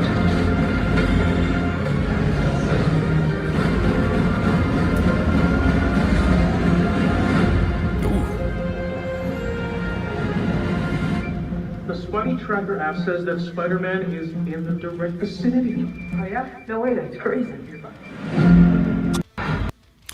What do you think, Patrick? What are you thinking about this movie? I can't. Like, I literally, like, all of those original movies, I was allowing in my brain Ned and that version of MJ to be there. I was just like, okay, well, they have to be in the movie because this is the way the movie's being told, and this is the story that's being told. I can't stand those characters. Get them the fuck out of here. Like, I thought at the end of the last one that we're done now, right? Nobody knows his identity. We can restart. Like, we can start a clean slate. Tom Holland's not a bad Spider-Man. I like him. Yeah, I like him as Spider-Man. Yeah. I think he's okay. He's not my favorite. I think Andrew Garfield's the best Spider-Man, personally. Yeah, I was just gonna say you guys are on the same page there. But he does a decent enough job. Okay, fine. But the fact that they're like, oh yeah, it's all a complete reboot. Also, we're bringing back the two most hated characters of all time, which I guess aren't the most. I've talked to a lot of people. A lot of people like them. A lot of people like those characters. I can't stand them. I fucking can't stand them. I wish they would die. I want, like, what happened to Marissa Tomei at the end of the last one. Yeah. I want to happen to those characters. Wow. Like, stop living, please. Stop existing. Can you just give me, like, if you told me that Sadie Sinks was MJ, like Mary Jane, the actual Mary Jane, yes, I would be over the moon. I would be over the moon. That makes sense. She's a redhead, but no, yeah, she's gonna be a different redhead. That's the thing that's like making me not excited for this movie is those characters. And every time that they release a new trailer, they're moving more and more into, like he's going to go talk to these characters and they're full on characters in this movie. Like, and that bothers me to no end. Like, I can't stand Ned first. The Ned is like, oh my God. He makes me like go back to that time I tried to kill myself in 2012 and be like, I should have done it. I should have done it. That was dark. Back then. Yeah, that was a dark turn. Could I? Is that allowed to make jokes about things that dark on this show? You can make joke whatever you want. I mean, Kayla made a joke about weird baby stuff. So yeah, go for it. Legitimately, I can't stand those two actresses, or the actress and actor. I can't stand them. I wish they would stop being in Marvel movies. I don't want. Like, Zendaya is the most. Oh, she's overplayed. Golly fuck. But it's because Tom Holland is her thing, so of course she's going to be part of the Spider-Man movies. Which is stupid. This is a piece of art. Like, separate your social life from your piece of art, please. Can you not do that? Oh my God. I love Spider-Man. Okay, Spider-Man is second only to the Fantastic Four for me. So I'm very, what you would call it, whatever, protective or whatever. Why haven't you been on the show earlier? Sean's like, this is my Eskimo Do you brother like right Fantastic Four too, Sean? I love the FM. Dude. Oh, dude. I've seen you around on X for forever. You know what I mean? For like at least 4 years. And we never talked about any of this. I'm hardly on X. I'm mostly on Instagram. Okay. I see you tagged and stuff, and I'm like, I know this guy is true blue, Comicsgate, like from the OG days. Like, I know he's that guy. You know what I mean? I'm surprised we never talked about this. I stick to a bubble. I watch cartoons. Mm-hmm. So, man, and for the best. Yeah. When you don't stick to the bubble, you end up getting kicked in the ass by the internet, which is not a thing. That, I'm sure you're probably the same way that I am about that. That the internet's fucking. Like, half of this shit is fucking stupid and fake. And, I'm on this show right now because Joe invited me on. And Joe, when I had him on, it was very obvious that he's just a real guy. You know what I mean? He's just a real, down-to-earth guy. And so, like, I'm very happy to be here tonight. And it's good to really talk to you as well, Sean, about it's a pleasure. Things. Yeah. Look, so thank you. Normally when we have a new guest on, I'm like, this is going to suck. Like, I might say something and offend them. So, we're good. There's nothing you're going to say that's going to offend me. Oh, just wait. So. Kayla. Well, you got some abortion jokes lined up? Is that what you're saying? Yes. Kayla's, she says, you better not be Jean Grey. Hell no. Where have you been? Have you not been paying it? She is Jean Grey. It's like, it confirmed. Like, that's the character she's going to be in this movie. Yeah. I'm surprised you didn't know that. Very surprised. Kayla says she likes the Fantastic Four too. You and your Fantastic Four groupies. Kayla, you're not single, are you? I'm just. She is actually. Yes. Oh well, hey, there you go. We actually. Yeah, and we actually have feet pics that we will sell you. I don't That's okay. I'll give you her number later on if you want. PayPal us. Yeah. PayPal us for Kayla's feet pics, and like if you send a big enough donation, you'll give you 3 of her digits. Yeah. And we'll whittle away at that, So we are not above making money off of Kayla Insulin ain't at cheap. the show. Sean Martin's in the house, member of the channel, says Marissa Tomei's Aunt May died. I got to start watching these movies. Shout out, Sheldon. Pegging isn't new for me, friendo, but it is for Disney. Yes, it is. Good to see you here, brother. Good to see you. Respect for all the Deadpool 3 clips, by the way. Hell Great yeah. movie. I'm glad that you enjoy it too. Oh, I love the movie. It's one of my favorites. It's fantastic. Great fan service. Like I saw that movie opening night in the theater. It was so packed that I had to sit away from all the group of people that we went with. And I sat next to this family that was incidentally, it's a funny story. I sat next to them and they had a daughter. I don't know how old. She was probably some in her teens or whatever. But she was sitting there in a sketchbook drawing. And I couldn't help but just be like, what you drawing? Yeah. And so she starts talking and showing me. I was like, I'm kind of an artist myself, So I pull out my phone and I'm starting flipping through stuff. And then I look over and I'm like, oh, by the way, I'm to her dad. I'm like, oh, hey, my name is Joe. I'm an artist, blah, blah, blah. So they didn't think I was some kind of weird creep dude. Because it dawned on me after I was like, man, I don't know these people. Wait a minute. I don't know this chick. I'm talking, I just engage in the conversation. I had been drinking a little bit. I don't know if you guys have adult drinks in theaters down there or anywhere around where people were at, but in Michigan you can. And so I had been drinking, getting ready for this movie. And I just felt very friendly to talk to people, But after a while, the parents loved me. They're like, "Oh, this guy's." I showed them Reaper Destroyer. I was like, "Yeah, this is my book. Check this out. There's all these pictures. I'm a comic book guy." They're like, "Oh, you drew?" It's like, "Yeah, Nice. man. Like, yeah." That's sick, man. Did At first, they were like, "This guy's a fucking creep," and then they're like, "Oh, this guy's super talented." Right. Wait a minute. You should date my daughter. That's exactly what it was. I was just like, all right, just hold your horses there. Like I get it. Kayla says, Joe is a hater. How do you hate the Fantastic Four? I don't hate the Fantastic Four. I just don't like the Fantastic Four. Okay, there's a difference. All right. I like the Thing. I like the Thing. I like the Human Torch. Okay, that's he about it. passes. Sean, how do you feel about that? The Fantastic Four with an awesome Thing getting Look at that. Blastar. Like, No, like I fucking said, I like the Blastar's Thing. fucking Yeah. face off right there. Look how awesome that Amazing. is. Who did that? Who did that? Rob Liefeld. Did Rob Liefeld did that? Yeah, That's original art right there. Yeah, Oh. What is that from? Onslaught- What issue is that from? Onslaught Reborn issue 1. That was an X-Men comic? Yeah, No. well, they did the Onslaught 20th sequel. anniversary.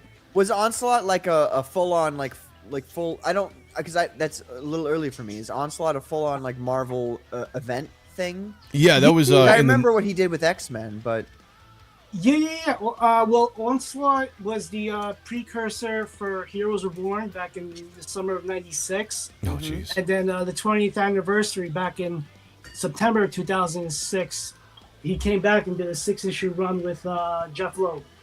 No, Really? 5 Yeah, it issues. was great. It was great. Awesome shit. but it was so you're saying like because it was Onslaught, obviously an X-Men villain, but like it was all of the Marvel characters involved in that, or like yeah. Oh, yeah. That was their summer line crossover. Yeah, it was a big old crossover. I've never even heard about that, which is actually give it a kind of shot. shocking. Oh wow, that was that was. Go back and check it out. That was a good. No, that I was a have good to time. now. Yeah. Now I feel stupid because I feel like I know all of Marvel's publication history. And Yeah, now that I was feel late really dumb. '90s. Yeah. Late '90s Okay. when that popped off. That was a great. I loved it. I thought that 96 was the year that Soundgarden said they were quitting. Oh wow, yeah. Well, Yeah. there you go. Very sad. James says, "Don't get tired of Zendaya yet. We all know she will be the next Wonder Woman, my Scarlet Witch, God, Jean Grey, dude, etc. seriously. Doesn't need to make sense either. It's just a way to say the multiverse is an explanation. Yeah, probably could be. Ethan I was on Comicsgate Live and Ethan was like trying to get me to like Zendaya. That's what I felt like, right? I felt like he was trying to get me to like Zendaya, and I was just like, no. Like Zendaya's, I don't know what was going on there. Like I was supposed to like her, and I don't want to like her because she's so like she's just such a terrible actress. Like Here's the thing about Zendaya. Every movie she's in, she has to have that resting bitch face. I've never seen her in a role where she was just played a very sweet girl next door kind of character, and I'd be interested to see if she can do that because I have not seen Sydney it yet. Sweeney can do that. Sydney Sweeney can absolutely do that. Now, here's the other thing about Zendaya. She's got a pretty face. If she's done up and she's smiling, she's got a pretty face. She's a pretty woman. She just needs 2 giant knockers, right? If you got 2 giant knockers, these big ass milkers, I think she would be a lot more attractive and popular, and I would be fine with her being in movies. But right now, flat-chested, bitch face, nah, I'm out. Can't do it. Sorry. The movies are whatever. The comics are amazing. Oh, I see. You're talking about the Fantastic Four. Yo, Wow. Check out was it Corbin? The movie that never came out of Fantastic Four? Awesome. Oh yeah, the Roger Corman. Yeah. Very good. I've seen. You can find that. I think that's on YouTube. The best part of that movie is whenever Doom moves his hands, you know, it's like yeah. Like it makes like a noise every time. Classic con movie, you know. It's so great. All right, let me bring this down before we get going any farther. I got a couple other things to talk about. Patrick, let's show off some of the stuff that you are doing. And damn it, I forgot to take this banner down. Wait a minute, Kayla just said I was intelligent. She says Patrick seems intelligent. Okay. Give the book 7 to Eternity a read. It's not a Marvel title. It's an image generator book. I'll have to check it out. 7 to Eternity. She's pushing that book to everybody. Look, you have a single female who said to me that she likes the Fantastic Four, and she also understands like comic book history. Like I'm gonna listen to what Kayla she has to say. What else do you have to say, Kayla? Kayla does. She knows her stuff. She's absolutely does know her stuff, and she's single. By the way, guys, PayPal, feet ready pics. to mingle. She's got her summer bod ready to go. Like, what does that even mean? I don't know. Summer bog. We're pushing her. The summer bod. Summer bod is what. I thought you said summer bog. I was like, no. What the fuck does that mean? Well, you know, she is from Deutsche. Might mean something. So what do you want first? What do you want? You know what? We'll start with the thing that I think a lot of people are really clamoring for first. Yeah, whatever you got first. Share it. Let's bring it up. Let's talk about it. Let's go. So, River of Blood, ladies and gentlemen, by Peter Gilmore and myself. That is the comic book that everybody's been talking about, especially since I absolutely crushed Joe. And had to go there. Had to go there to win this award to get the Ethan Van Sciver cover. This is in fact the Ethan Van Sciver cover. Good God, it's so beautiful. That is awesome. Did Peter color this? Yes, he did. Yeah, yes. okay. It looked like it. Yeah, it looks like his colors. Yeah. Let me show really quick. I'm going to delete these so that they're not in the way. I do want to show really quick like how this all came to fruition. So first, Ethan sends me this fucking nobody. He goes, "Hey, I need you to give me like a layout or whatever for the cover." And I'm like, "You're gonna make me like you want me to do a layout?" So like I was like I spent like he sent me that and I spent like a week not answering him and being like, what am I gonna do? And I came up with this idea where it's essentially it's kind of like an homage to the original Spider-Man Sam Raimi film cover, where it's like the reflection in the eye kind of thing. So I sent this to Ethan, and here's the black and whites, the inks there. Oh yeah, nice. Just spectacular. You know what Beautiful. I mean? And people have been asking me, they're like, you should do both the inks and the colors, and I think that's probably what I'll do. It is difficult printing multiple books. Joe, you're probably experiencing this right now. Yeah, I mean, we can talk more about it off stream too. I got some advice I could probably give you on that. Yeah. Real quick, though, I just want to say shout out to Cynics in the house. He said, "Damn it, I wish I'd known you were streaming. I'd redirected to you. I stream every Sunday at 10:30. So if you ever want to do that, Cynic, I'd appreciate it. Thank you very much." Shout out to Cynic. I was on the CG Church last Sunday, and they raised over $500 on Reap Destroyer 2 on that stream. So just like I always got to give, I'll always remember that. It was a great show. Yeah. And, shout out to you. So all right, man, back to. Well, no, it's good to have people out there promoting. Hell yeah. Good thing. So thank you, Cynic, for promoting. I appreciate that. But yeah, we got the black and whites here. You can get, this is obviously, so Peter does, when he gets art like this, when he gets this kind of stuff, he'll do awesome, grayscales, and then he'll do, so I have a grayscale edition of this, although I feel like the Van Sciver black and whites are beautiful. probably something, you know, like people want to see this and they want to see the colored version. You Yeah, know I what was I'm going to saying? say, I would, grayscale is fine and all, but I personally, I like just a straight black and white variant cover of the line work, unmolested by the colors, as I like to say it. Because you just get to see the rawness, the detail. And this cover came out great, man. To do a close-up face shot like this is not easy. Like people think because it's just less to draw. No, I mean you're drawing an 11 by 17 paper, 11 by 17 inch paper, or board or whatever you want to call it. Doing a giant face. Think about that, how big that is, and to put that kind of detail and scale on it and everything is not that easy. And this came out rocking, man. Yeah, no, for sure. And he and it's just this beautiful thing too, where like if we can I do that? Yeah, we can. Where we zoom in, you've got the fisheye lens going on in his eye. Oh man, look at that character here. Like it's warped. You see that? Like it's so sick. Well, he does a great job with that with the Cyberfrog shoulder pads as well, where he's always putting the warped reflections in there. But speaking Thank of you, like, Cynic. Appreciate you, brother. Look at this. That is beautiful. I am zooming in. What is this? 100 and like way more than 200%. I love it. Love it, man. Just to view these tiny little details that he added in that make this just look absolutely spectacular. See, now that's the thing that Sean and I would geek out about is we would just like look at the tiny little like the image is fine, but like we would go in and be like, look at all these tiny little lines of detail right here. Like this is amazing. That gradation on the top right, that is fucking beautiful. Yeah, it's so good. I love it. Look at love it. It's spectacular. How does he draw this small? That's the thing. You know what I mean? He's a talented. And I know it's a big page. It's much bigger than like the physical copy of the comic book you have in your hand. Yeah. But I still don't understand how people draw like so detailed. Like, look at this shit. Well, some of it is your tools. Obviously he draws with pens, so you can get the really fine tip pens. He doesn't do anything digital. As far as no, he's all traditional. All so traditional, it's like how does he get this? And it's spectacular. Spectacular. Kayla coming in and asking the important question that I'm sure you can answer.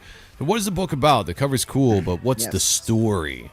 Kayla wants to be sold. River of Blood is a story about a young man. His name is Seneshween. We call him for short Senesh. He is a young Algonquin Native American. His entire tribe. He is sent out as Native American young Algonquin men are. He's sent out for his spirit quest, essentially, his right of manhood. And so what they do in the Algonquin side of things is they give him this thing called the Wasakan root that they drink. So it's like acid, except it affects you for like a really long time, like at least 3 weeks. So he just drinks a bunch of acid, and then he goes out into the wilderness during the winter to live, and to survive by himself. And when he comes back from that manhood ritual, he comes to find that his entire tribe has been completely wiped out, and many of them have been eaten by this thing called the Wetiko, which he has encountered at this point. You guys will see in the comic book. Yes. So he's aware of this monster by the time he gets back to his village and understands that everybody's been wiped out. So he knows exactly what's going on. His mother, before she was also eaten by the Wetiko, she told him about this legendary shaman from down south, from a different tribe, the Paiute tribe, and who is a legendary giant slayer. So the Wetiko is, to Senesh's mind, it's this fucking 15-foot tall cannibal monster that he has no feasible way of destroying. And he knows that because it wiped out his entire tribe while he was gone. So he knows that, I can't do this by myself. So he's got to travel down south to the land of the Red Rocks, as it's known to him. But for our modern parlance, it's Utah, essentially. He travels down there to go talk to a legendary shaman of the Paiute Native American tribe to figure out how to kill this beast.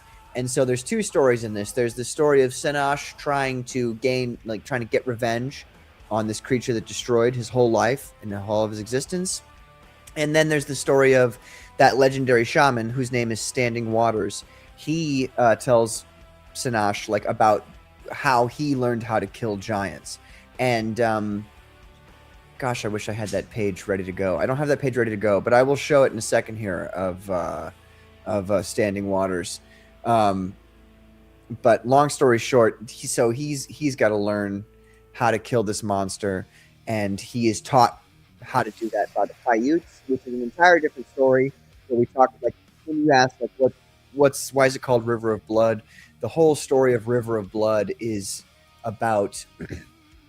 It's actually. And there's a lot of people who have different opinions on this stuff. I'm just going to say what I'm going to say. There is a real life story by a real life Paiute Native American where she talks about the story that's been handed down to her verbally throughout the centuries. Verbally, it's kind of brings us back to the Odyssey, where it's like these verbal stories brought down from time to time. And are they real or are they all fake and nonsense? And I'm more inclined to believe that people don't tell lies. There you go.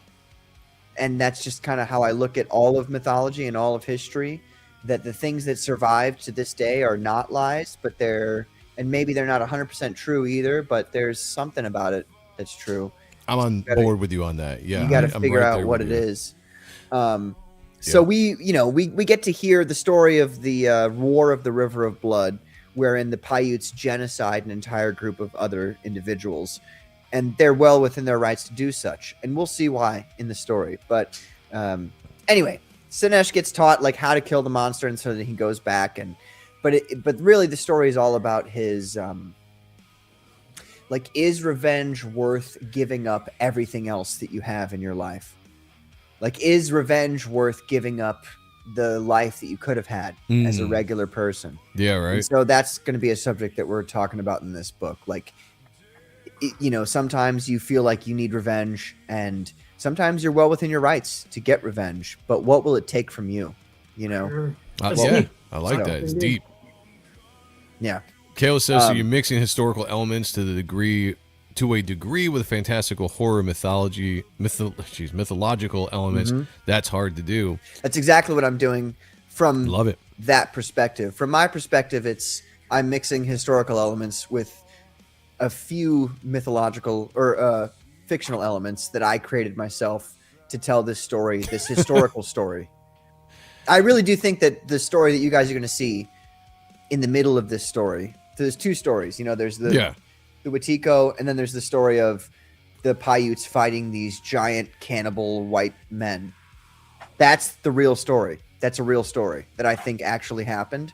Yeah, and I believe people make fun of me for thinking these kinds of things. That's fine. Screw them. Screw those people. I'm still going to tell this story, and I'm still going to show it in the most realistic way I can possibly imagine. I think it's great. I'm really looking forward to that book for sure. I like the ideas and what you being on your show too. I believe we probably click on a lot of things when it comes to this kind of thinking as well. I had to laugh though. Rachel says, "Why do writers overcomplicate their pitches?" The funny thing about artists, no, I don't think you did at all.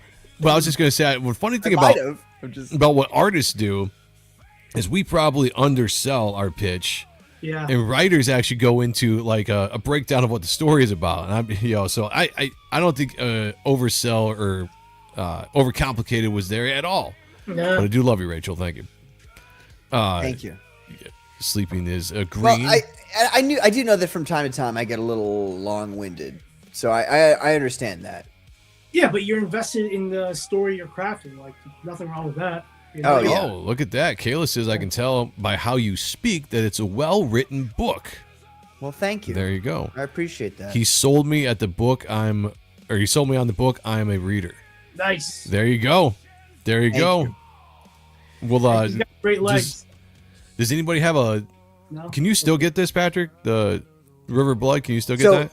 So that's the whole thing. Like, just really that's quick, right. By the way, Go ahead. this is an image of the second story within the book. This is an image of the War of the River of Blood, where you have these giant 12, 15 foot tall white cannibals just completely, eating these people and totally taking advantage of them. And that's why they decide. Brutal. When I say the Paiutes decided to genocide them, I say it in a very flippant way, but at the end of the day, like, the Paiutes were well within their rights, considering what they said were happening to them by these people. The Sitka is the name of the this is actually the name that came from the historical document that I read about this subject. The Sitka are what they're called. These pale white giants who are cannibals, and they're even like necro cannibals too. So like shit. They'll dig up old like dead bodies and eat those too if they have to. There's horrible, disgusting beings. And the Paiutes were very specific about it. Like they don't, the stories that come from the Paiute Native Americans, the actual, and I'm talking about like actual real human people, right? Yeah. They don't think that what they did by genociding this group of people is a bad thing.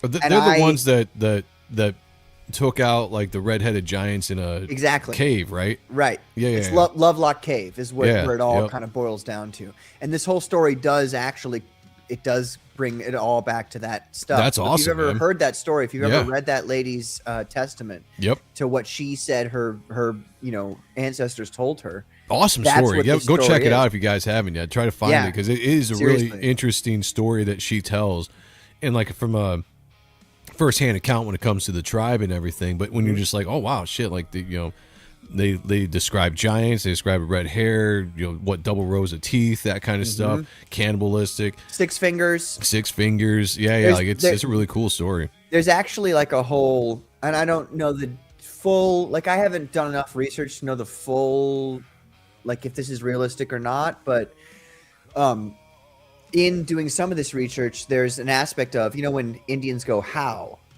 you know what I'm saying? Right, yeah, because There's of an the aspect of fingers. it.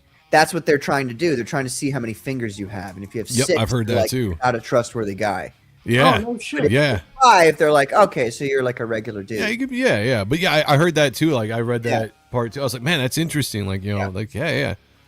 It all makes sense. I think I like to combine things. So like the original version of this story I wrote in high school in 2010. Oh, wow, that's awesome. 2010. So that was 16 years ago, where I wrote a story, but it was different. What it was it was set in Russia, which will be another thing we'll talk about as we go forward here. Obviously, Russia's the thing that I'm interested in. But it was this story where it was Leningrad, the siege of Leningrad. If you guys know anything about that, A little bit, yeah. Yep. the Germans surrounded Leningrad, which is now known as St. Petersburg, the most beautiful city in the whole world, by the way. And they prevented any food or water from coming. It was a siege, right? So there was a point at which Stalin said, "Hey, if we see you eating other people, you'll be instantly executed on the spot." And so Makes sense. the original story of River of Blood that I wrote back then, it was a short story. It was essentially just about these two kids in Leningrad, and their mother's dying from starvation, and they have to deal with the Wetiko. Like they experience it, and then they have to, deal with it. It's not a very fun story. I'm still trying to go back and find it to show people. So we're gonna hopefully that'll be a part of the deluxe edition of River of Blood, which was an option on the first campaign, with the wraparound environmental cover. Did you guys ever see that one? I don't think I saw that. No. Can I show you Maybe. that I mean, really maybe. I'd have to see it again. Because it's going to be something people are going to get. They're going to be able to. Everybody who backed that first book and who backed the deluxe edition, they're all going to get this wraparound version of the comic, which is just spectacular. I think we're just going to do it Virgin. Oh, wow. I think Virgin is much better. That's beautiful. Holy shit. This will be the comic book plus, 30, 40 plus pages of concept art and background story and stuff that Peter and I have been working on. Man, that's gorgeous. That is, woof. Yeah. It's gonna be great. Now, if you missed out on the first campaign, sorry, but you missed out on the deluxe edition. Like this is gonna be a hardcover wrap, like as you can see the wraparound environmental.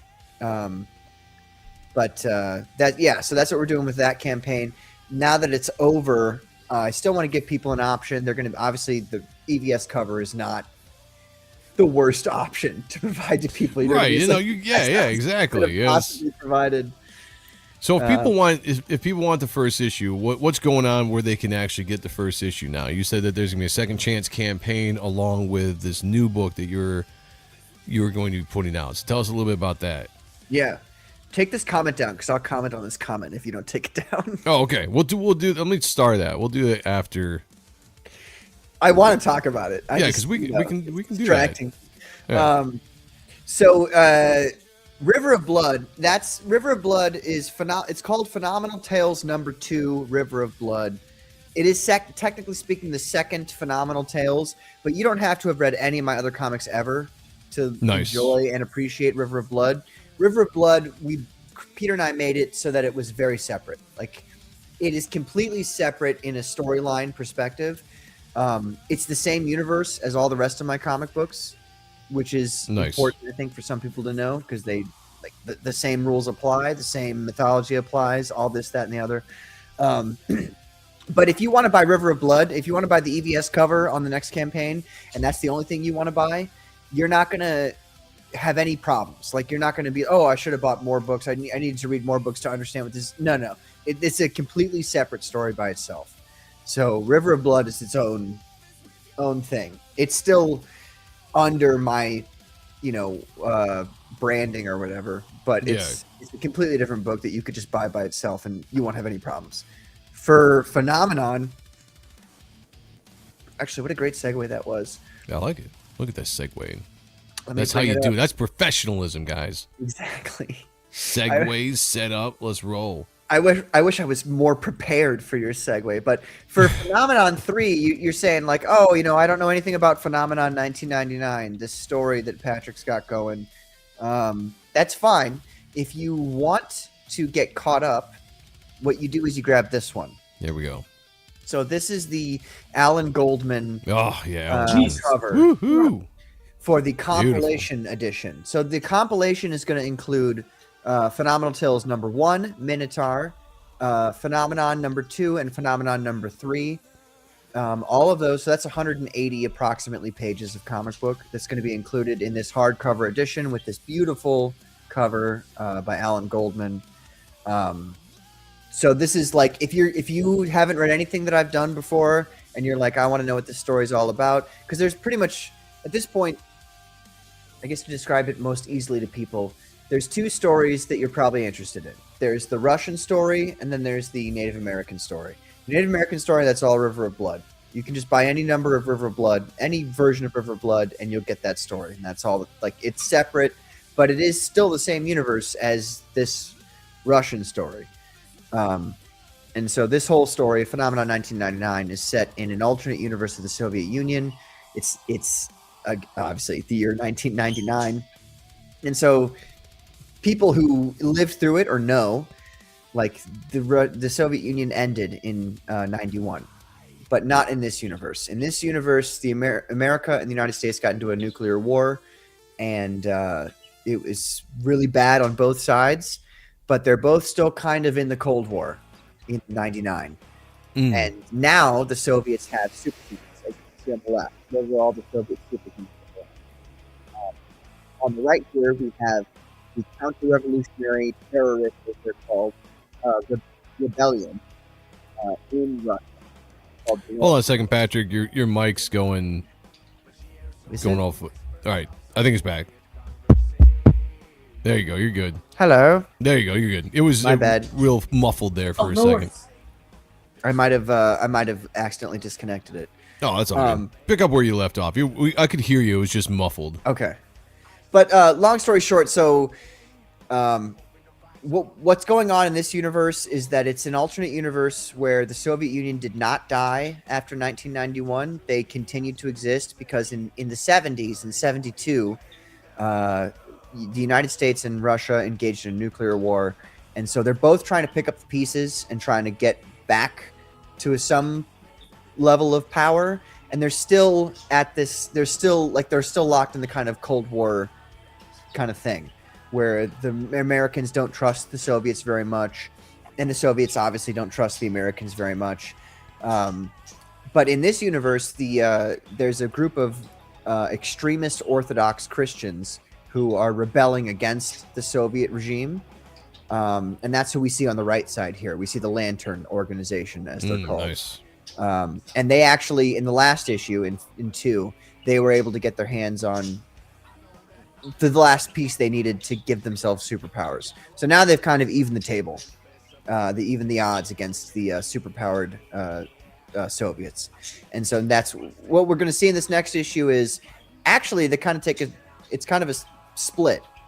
The Soviets, they are, let me back it up. I'm sorry.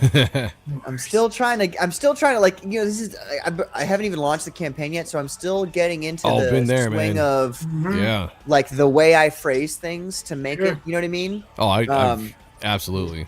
So what's going on here in this issue is that the Spetsnaz, the D6 Spetsnaz, these are the guys on the left here. This is the special operations of the Russian military. They are engaged in a mission where it's based off of there was a guy by the name of Lavrentiy Beria who was the head of the NKVD, which eventually became the KGB in Russia. Okay. And in 1908, this is all historical, by the way, folks. This is all my books are like this, where I take a historical thing, like an actual historical thing, that you could say is fake or not, but historically people said it's real. I take that thing and then I make it into a book. And so this book is the 1908 story of the Tunguska explosion in Siberia. In 1908, there was this ridiculously large explosion above Tunguska, Siberia. In 1908, by the way, is way before the nuclear bombs. Just so you at home who are listening, just so you know. History lesson, everybody. Pay attention. But it was... Test later. The explosion was so big that it was like 3 or 4 nuclear bombs combined. Wow. Nobody knows what it was exactly, but it was an explosion in the air about 2 or 3 miles above the countryside that ended up flattening. It made a ginormous crater in the Tunguskan side, like the environment, and then it like flattened all of the trees and everything around it from miles away. But it didn't burn them or destroy them, which is a fascinating thing when you think about explosions and how explosions work. So for a long time, nobody in Russia knew what the fuck was going on. I don't think anybody really still knows what the fuck happened there. But Lavrentiy Beria, the first essentially head of the NKVD, Hold up, Patrick. You mic'd the exact same thing again. Did it? There. No, see, now it's back. I guess I keep hitting it. I'm sorry. Yeah, maybe that's what. Yeah. So some people are saying Scribe Comics is coming in the house. One of your CG commandos here saying meteor. Mm-hmm. Sheldon Martin said, "Wasn't that a meteor?" Yeah, Scribe and Sheldon. That is the official thing that's been told to you by the authorities. Yes, it was a meteor. That's right. Nobody believes the authorities. I mean, look, if you look at the bare facts of like the physical reality of what occurred, for you to say, for anybody to believe that it was a meteor is laughable. I'll love it was not a meteor. Like whatever it wasn't a meteor. Because a meteor would have burned up the countryside. It would have done all kinds of things. It would have hit the actual. The point is that what caused this problem was it did not actually hit the countryside. It did not actually like come down and strike the land. It was some kind of air burst that the Soviets didn't understand. Nobody understood what was going on. So Lavrentiy Beria, this guy, the first head of the KGB or NKVD as it was called back then, he supposed that it was an alien spaceship that caused this explosion.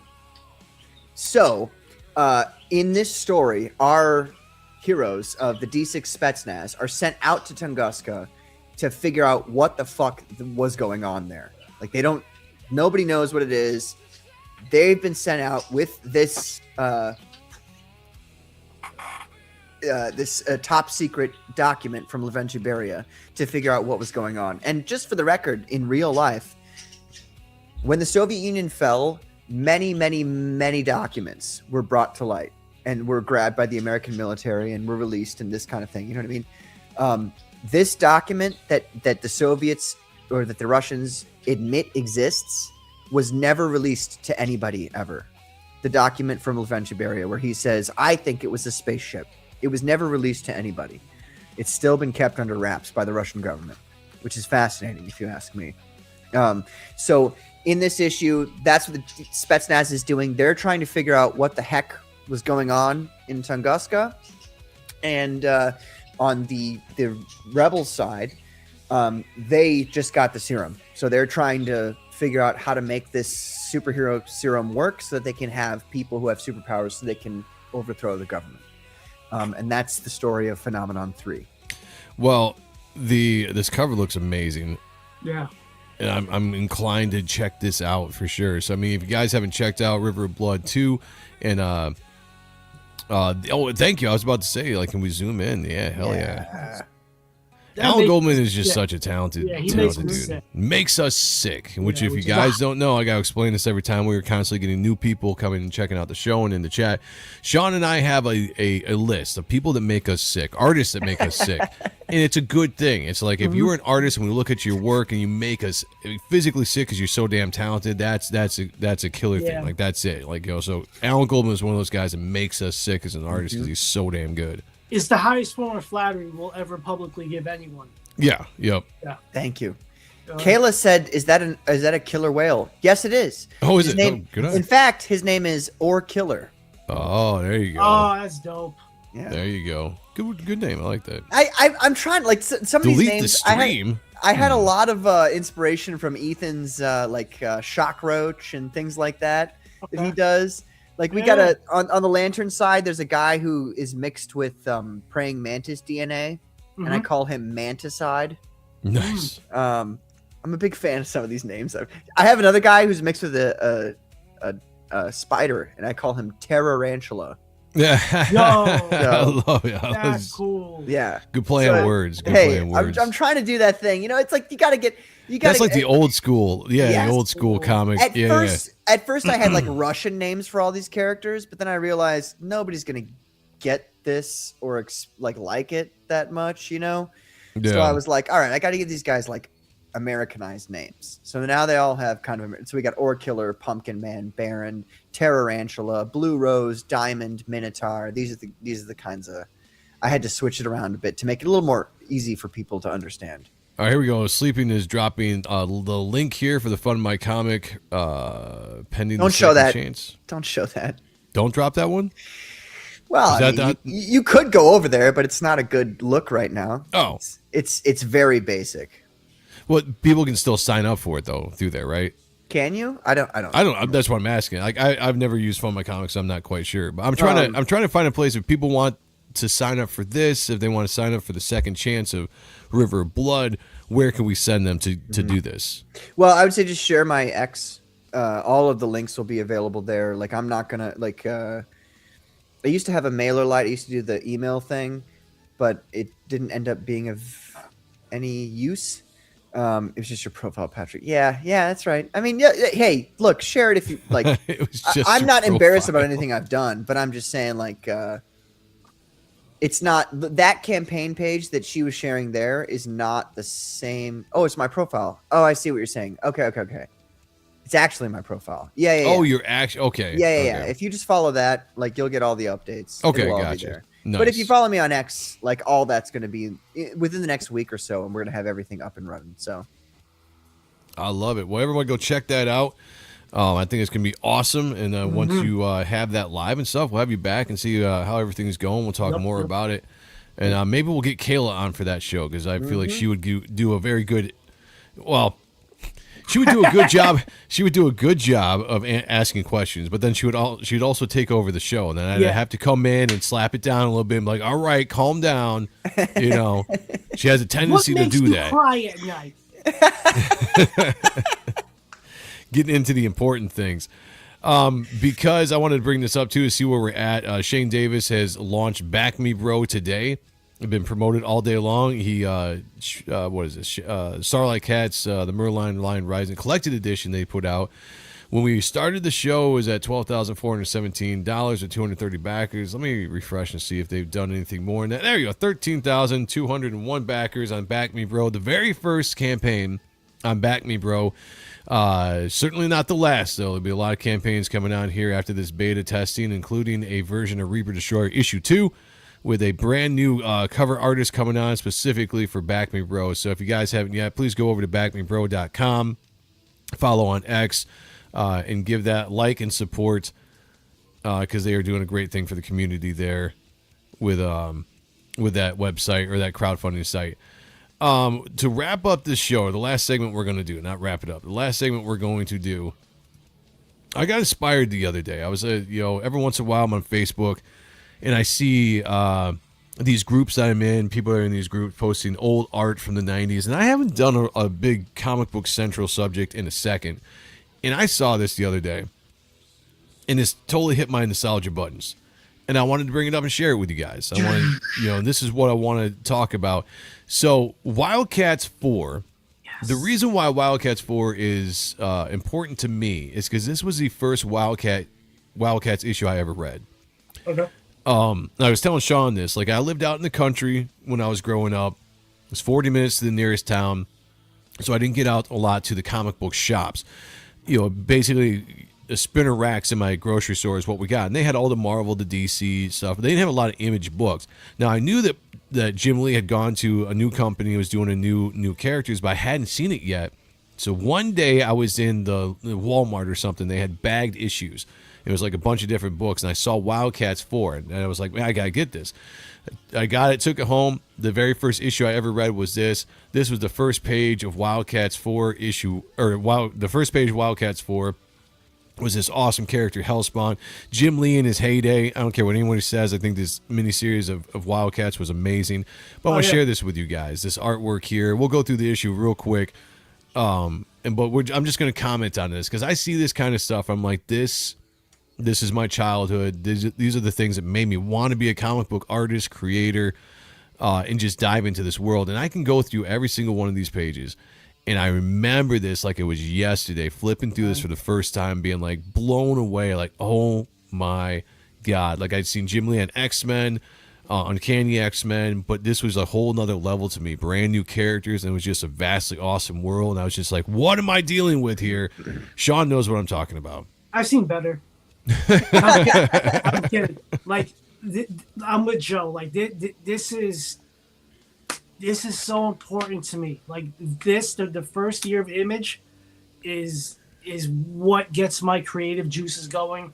When I need to tackle a page, if I'm stumped on the story, like, I'll look at what those guys are doing. I'm like, oh, I'll just draw this chapel from Jim Lee. But no, like, this is so inspiring to me.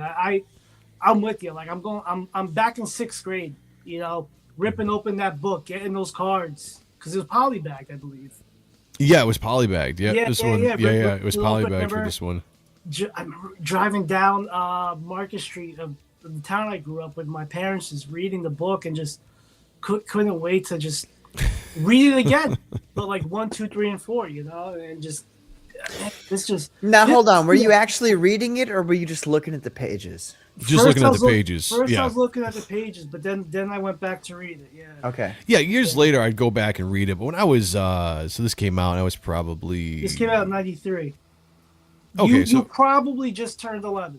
I was gonna say I was like right around 11, right around 11 or 12, right around that age. Yeah. And so for the most part, I was just looking at the image because I was so just struck by the comic book art and just what people can do with art and just colors and all that kind of. Like I was just so confounded by that. It would be years later I'd actually go back and like actually read the story, but for the most part, I could just get lost in my imagination, looking at the pictures, making up the story on my own as it went.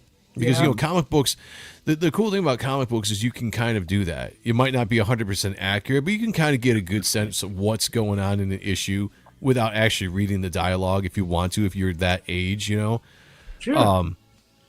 And I absolutely did with this book. OVR says Joe's pants were off then, too. It's a muscle memory. That's a great point. It's a great point. But this is what I'm talking about, the dynamics of these poses. I mean, We don't get a lot of these poses anymore. These like in your face, foreshortening, hand throwing poses that Jim Lee and all of them used to do back in the day. Like this stuff is kind of passe. People don't really go out and venture and push like this kind of dynamics anymore. It's sad to see. So what do you think's going? Like we were talking on the Commandos on Saturday about. So we were looking over that newest. I guess it was Ultimate Spider-Man or Amazing Spider-Man.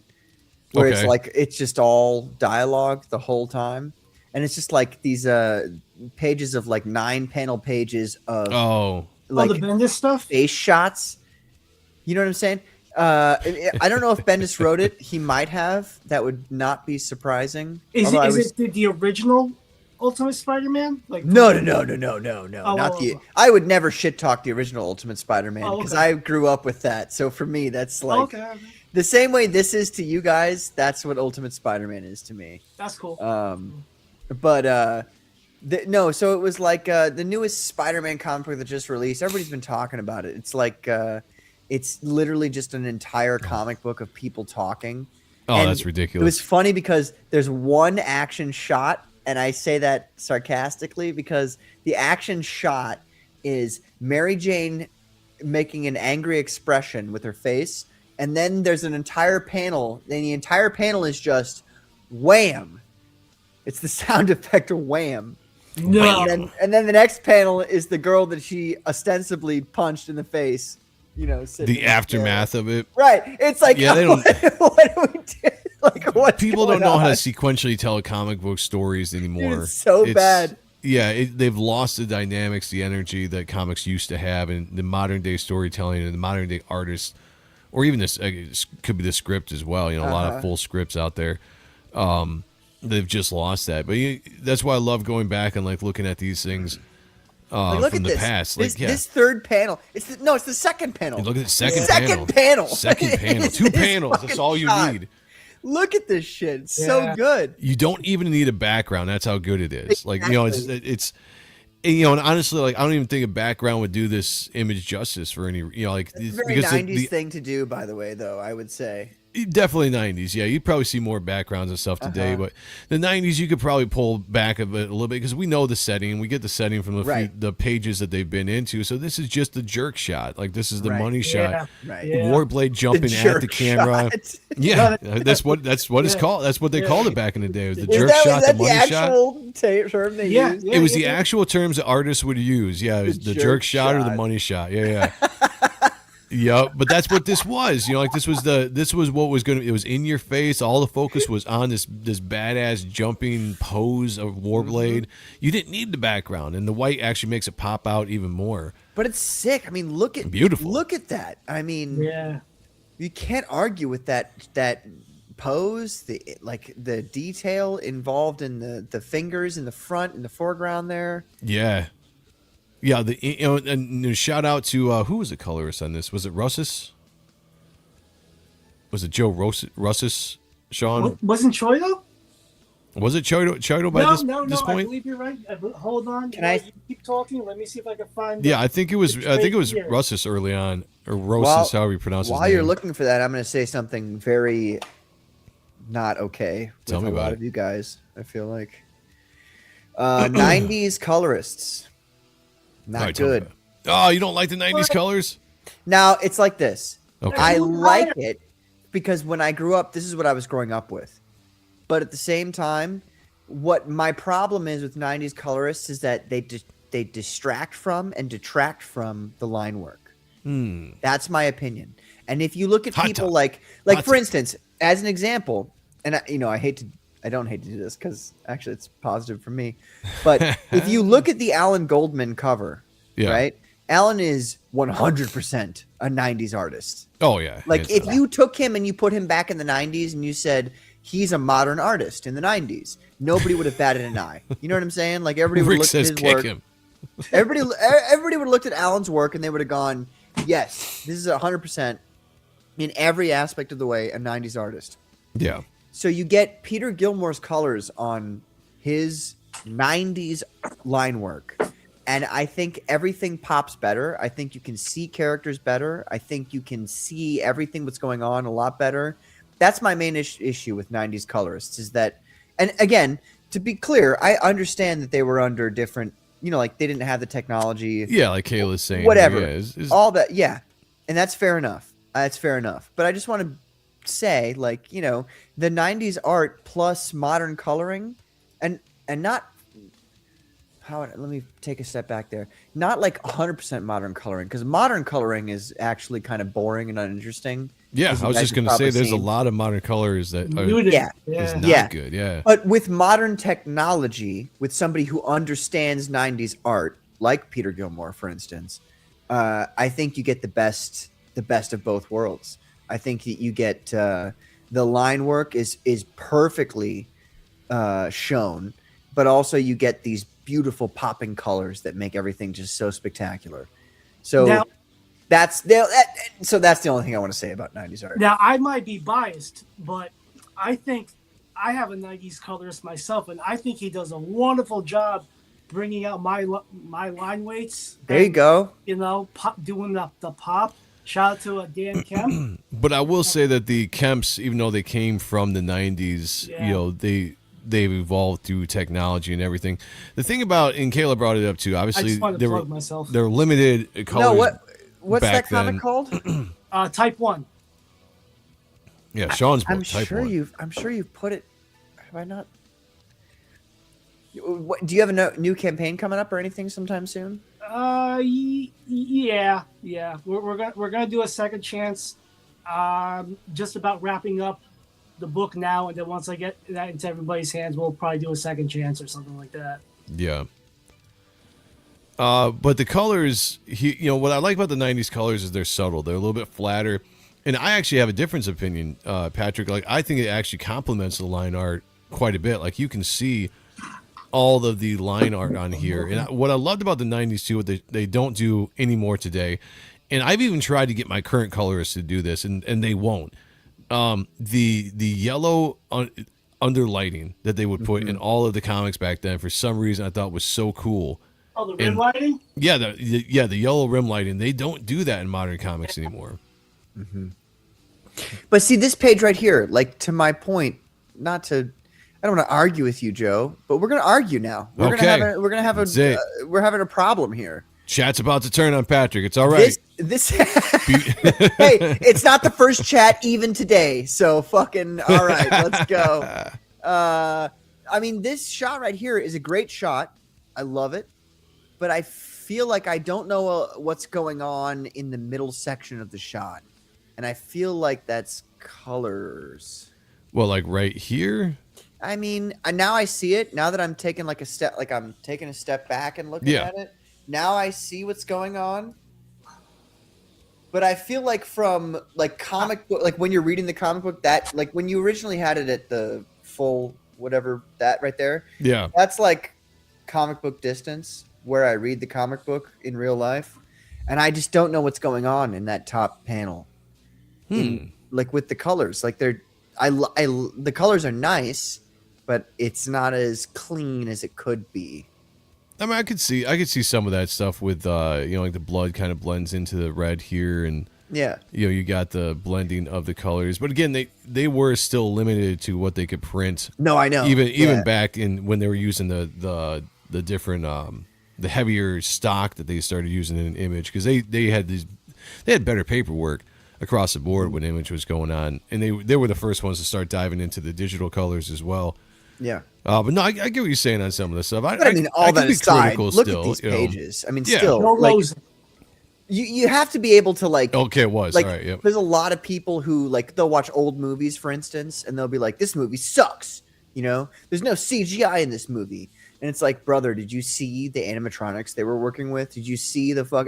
You know what I mean? Like, there's a certain level to which you have to, and I'm certainly 100% capable of this, understanding that like. The technology available to people at that time and looking at what they did with what they had at their disposal, you have to be impressed. Like, you just have to be. Like, if you're not, like, you don't get it. Like, you don't understand. Rick Saylor says, I prefer the flat stock paper with the 90s colors. Yeah, I'm always of a mindset. Like, I like the old colors because they're a little bit more simplistic. Some of the newer colorists have a tendency to over render, just like artists can do. And so a good blend of the two, I think, is really good. But yeah, I just, I saw this the other day on Facebook. One of the guys in the Wildstorm, I think it was the Wildstorm group I was in. He posted it everywhere. Yeah, Okay, so he posts a bunch of different groups. Okay. Yeah. And I actually went to his Facebook page, and he's got a ton of different books where he just drops every single page of a book just like this. And I'm just like, damn, dude, like this. Obviously I've got all these in my collection, but seeing this just, I haven't read them in a while. I'm just like, oh man, yeah, like this is why I liked comic books so much in the past. This excitement, characters, fun characters, designs, the storytelling on the page, the art, obviously, nice gratuitous booty shots. Like they weren't afraid to do that. Shout out Jim Lee, let's go. Yeah. I also really love the red outlines around. You know what I mean? Like, the words. You oftentimes, I don't know who this guy is, but you oftentimes have that around, like people just being very aggressive when they're speaking. Yeah, love that. Like the 90s lettering was perfect. We should not have regressed from that. No, and I agree. And that's on Reaper Destroyer, I work with Eric Weathers, and when I told him, he was like, what do you want to do with the letters? And I was like, I want a 90s aesthetic. I was like, I don't want it to be copy of the 90s, but I want a 90s aesthetic because that's the lettering I liked, all together, all this stuff that you just explained. So yeah, I agree. But yeah, this was so cool because I got into this book. I had no idea what it was because I hadn't read the first 3 issues. So this is the first issue I got to read, and it was just it was one of those things that was life-changing. It was one of those things that just sticks in my head, and I remember to this day at 44 years old where I was in my bedroom on the floor, just constantly constantly reading books, looking at the art, and just getting butt naked, touching myself, and just getting lost in this world, this fantasy world of comic book characters and art. Yeah, this is fantastic. That's top hits, man. That's how that when I was a kid, I bought a Hulk Marvel Legends action figure, and it came with the Hulk versus the Juggernaut.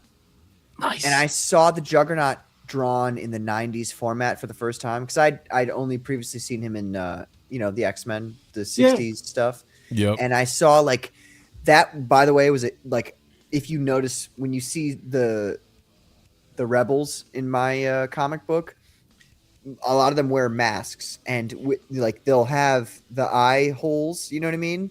But then you'll just see like just the eyes, and the eyes are all colored one color, which all came from those images of Juggernaut I saw as a kid when I was just like, holy fuck, like him. Cause you remember like Juggernaut, he'd like his big fucking, and it was like, I think it was Jim Lee. It was a big, he's got his giant fucking helmet and these holes, which it's just black. But then you see his eyes in the blackness. And I was like, as a kid, and down, you'd see his teeth too.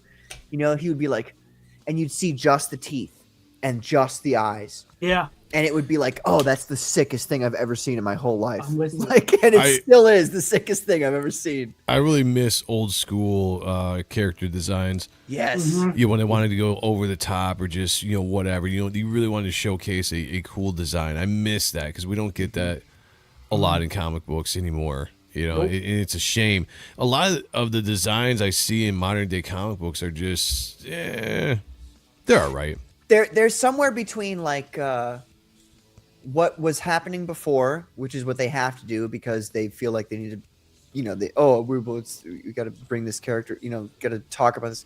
But then it's also like somewhere, like it's almost always like the movie version of the character.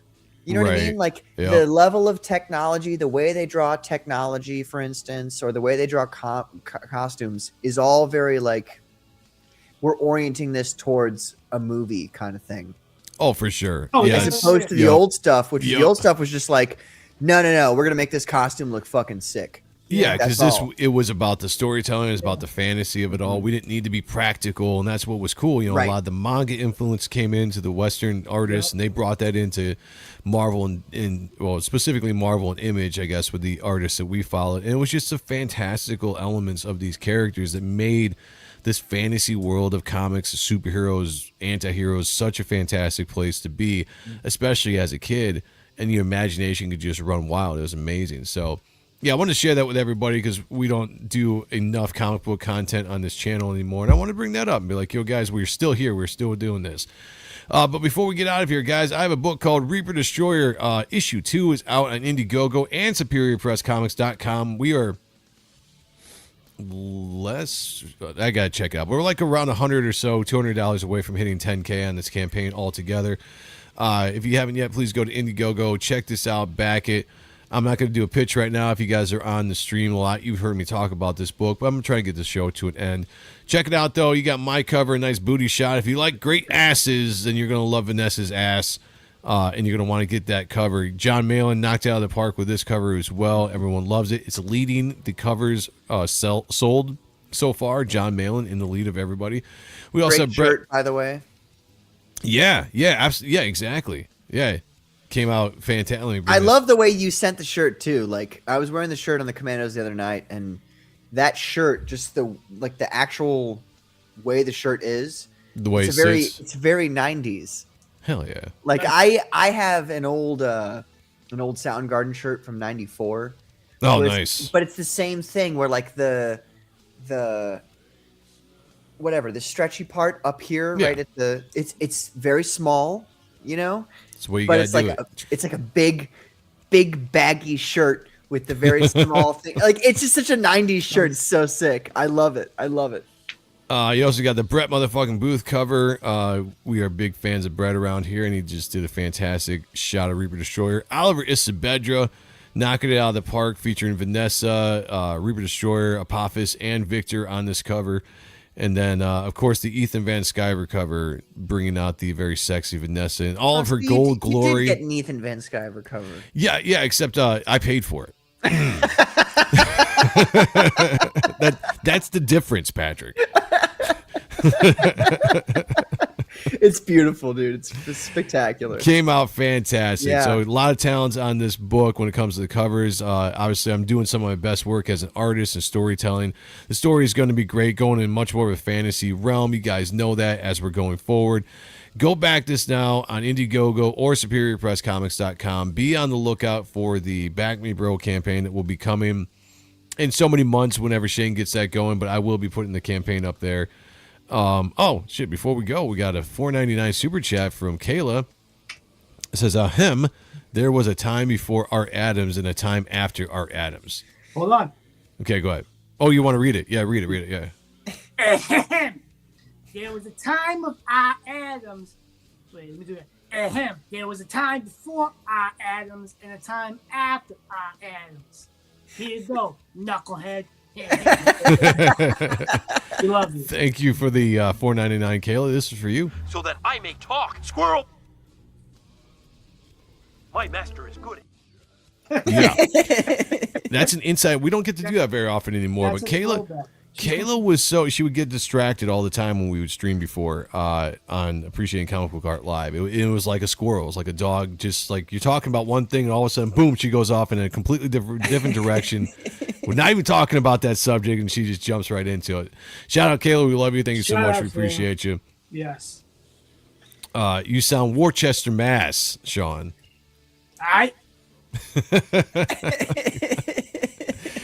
All right, everybody. Patrick, what do you got going on? You want to show where people can find you, follow you, all that kind of stuff before we get out of here? Well, you can follow me on X as Logos Comics. I'll post it right here in the chat here. You can also follow me on YouTube. It's the same thing, Logos Comics. And tomorrow, or not tomorrow, but this coming Saturday, we're going to be launching the Phenomenon 3 / River of Blood Second Chance campaign. So join us for that. Honestly, if you guys want to come on, I'd love to have you on. It'd be a great time. Yeah, might have to if I can. Fridays are hard for me, but yeah, let us know. Like I enjoy it's Saturday. It's Saturday. Oh, okay, yeah. I enjoy hanging out with you guys. I might try to jump on. Yeah. But we're gonna hopefully I'm trying to get everybody who's worked on the campaign there. So hopefully Alan Goldman, Aaron Lepresti, Ethan Van Sciver. We'll see who can make it. But it's just that's a straight up all-star lineup. So join us for that for the launch of Phenomenon 3, and that's it, baby. I love it. Well, and Kayla, you got to come on too. Oh, there you go. Yeah. Shout out to Patrick. Thank you for coming on, man. It's been a joy hanging out with you. We'll have to do that again. Everybody go sign up and back. The books and the links have been dropped. Speaking of the links, shout out to the mods that have been in the chat. Sleeping has been in there. Sheldon, Rick as well. Anybody else I've seen drop chats that I'm not giving a shout out to. You know I pay attention to you and I love you. Guys, we will be back on Thursday at 10:30 for the Grifts. New show we're doing. It'll be episode 7. Had a fantastic show last Thursday, so join us this Thursday as we talk about who knows what. It'll be awesome. But then be back here next Sunday at 10:30 for the Ronin Joe Show, episode 62. Until then, everybody, nostalgia is great. And go find comic books that remind you of your childhood. And I want you to take those comic books. I want you to sit down in your room. And maybe you're an adult now. Maybe you have a studio, who knows? I want you to go in there. I want you to lock the door. I want you to get your stack of comic books. I want you to sit on the ground. I want you to take your pants off. That's right. I want you to flip through these books. I want you to go down memory lane. And while you're doing it, I want you to touch yourself and have a good time. And at the end, at the very end, I want you to picture me naked. Talk to you all later. Peace. He should do his duty. And to impress him, takes on his multi-armed form and says, "Now I am become death, to destroy the world."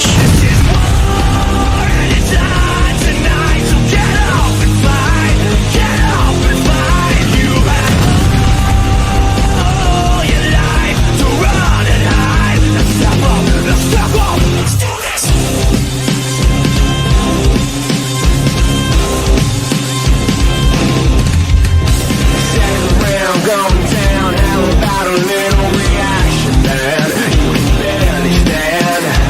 This flash flow attack, man, that was practically suicide. Next in line.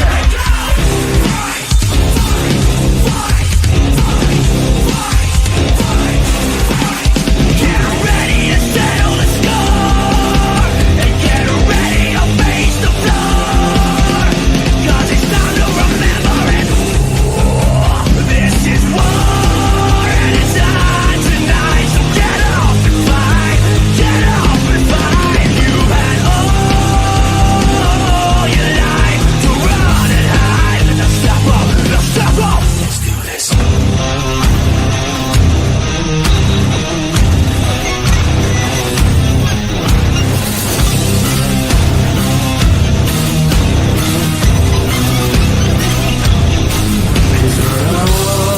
About ready to break it, we're all about ready to break it, we're all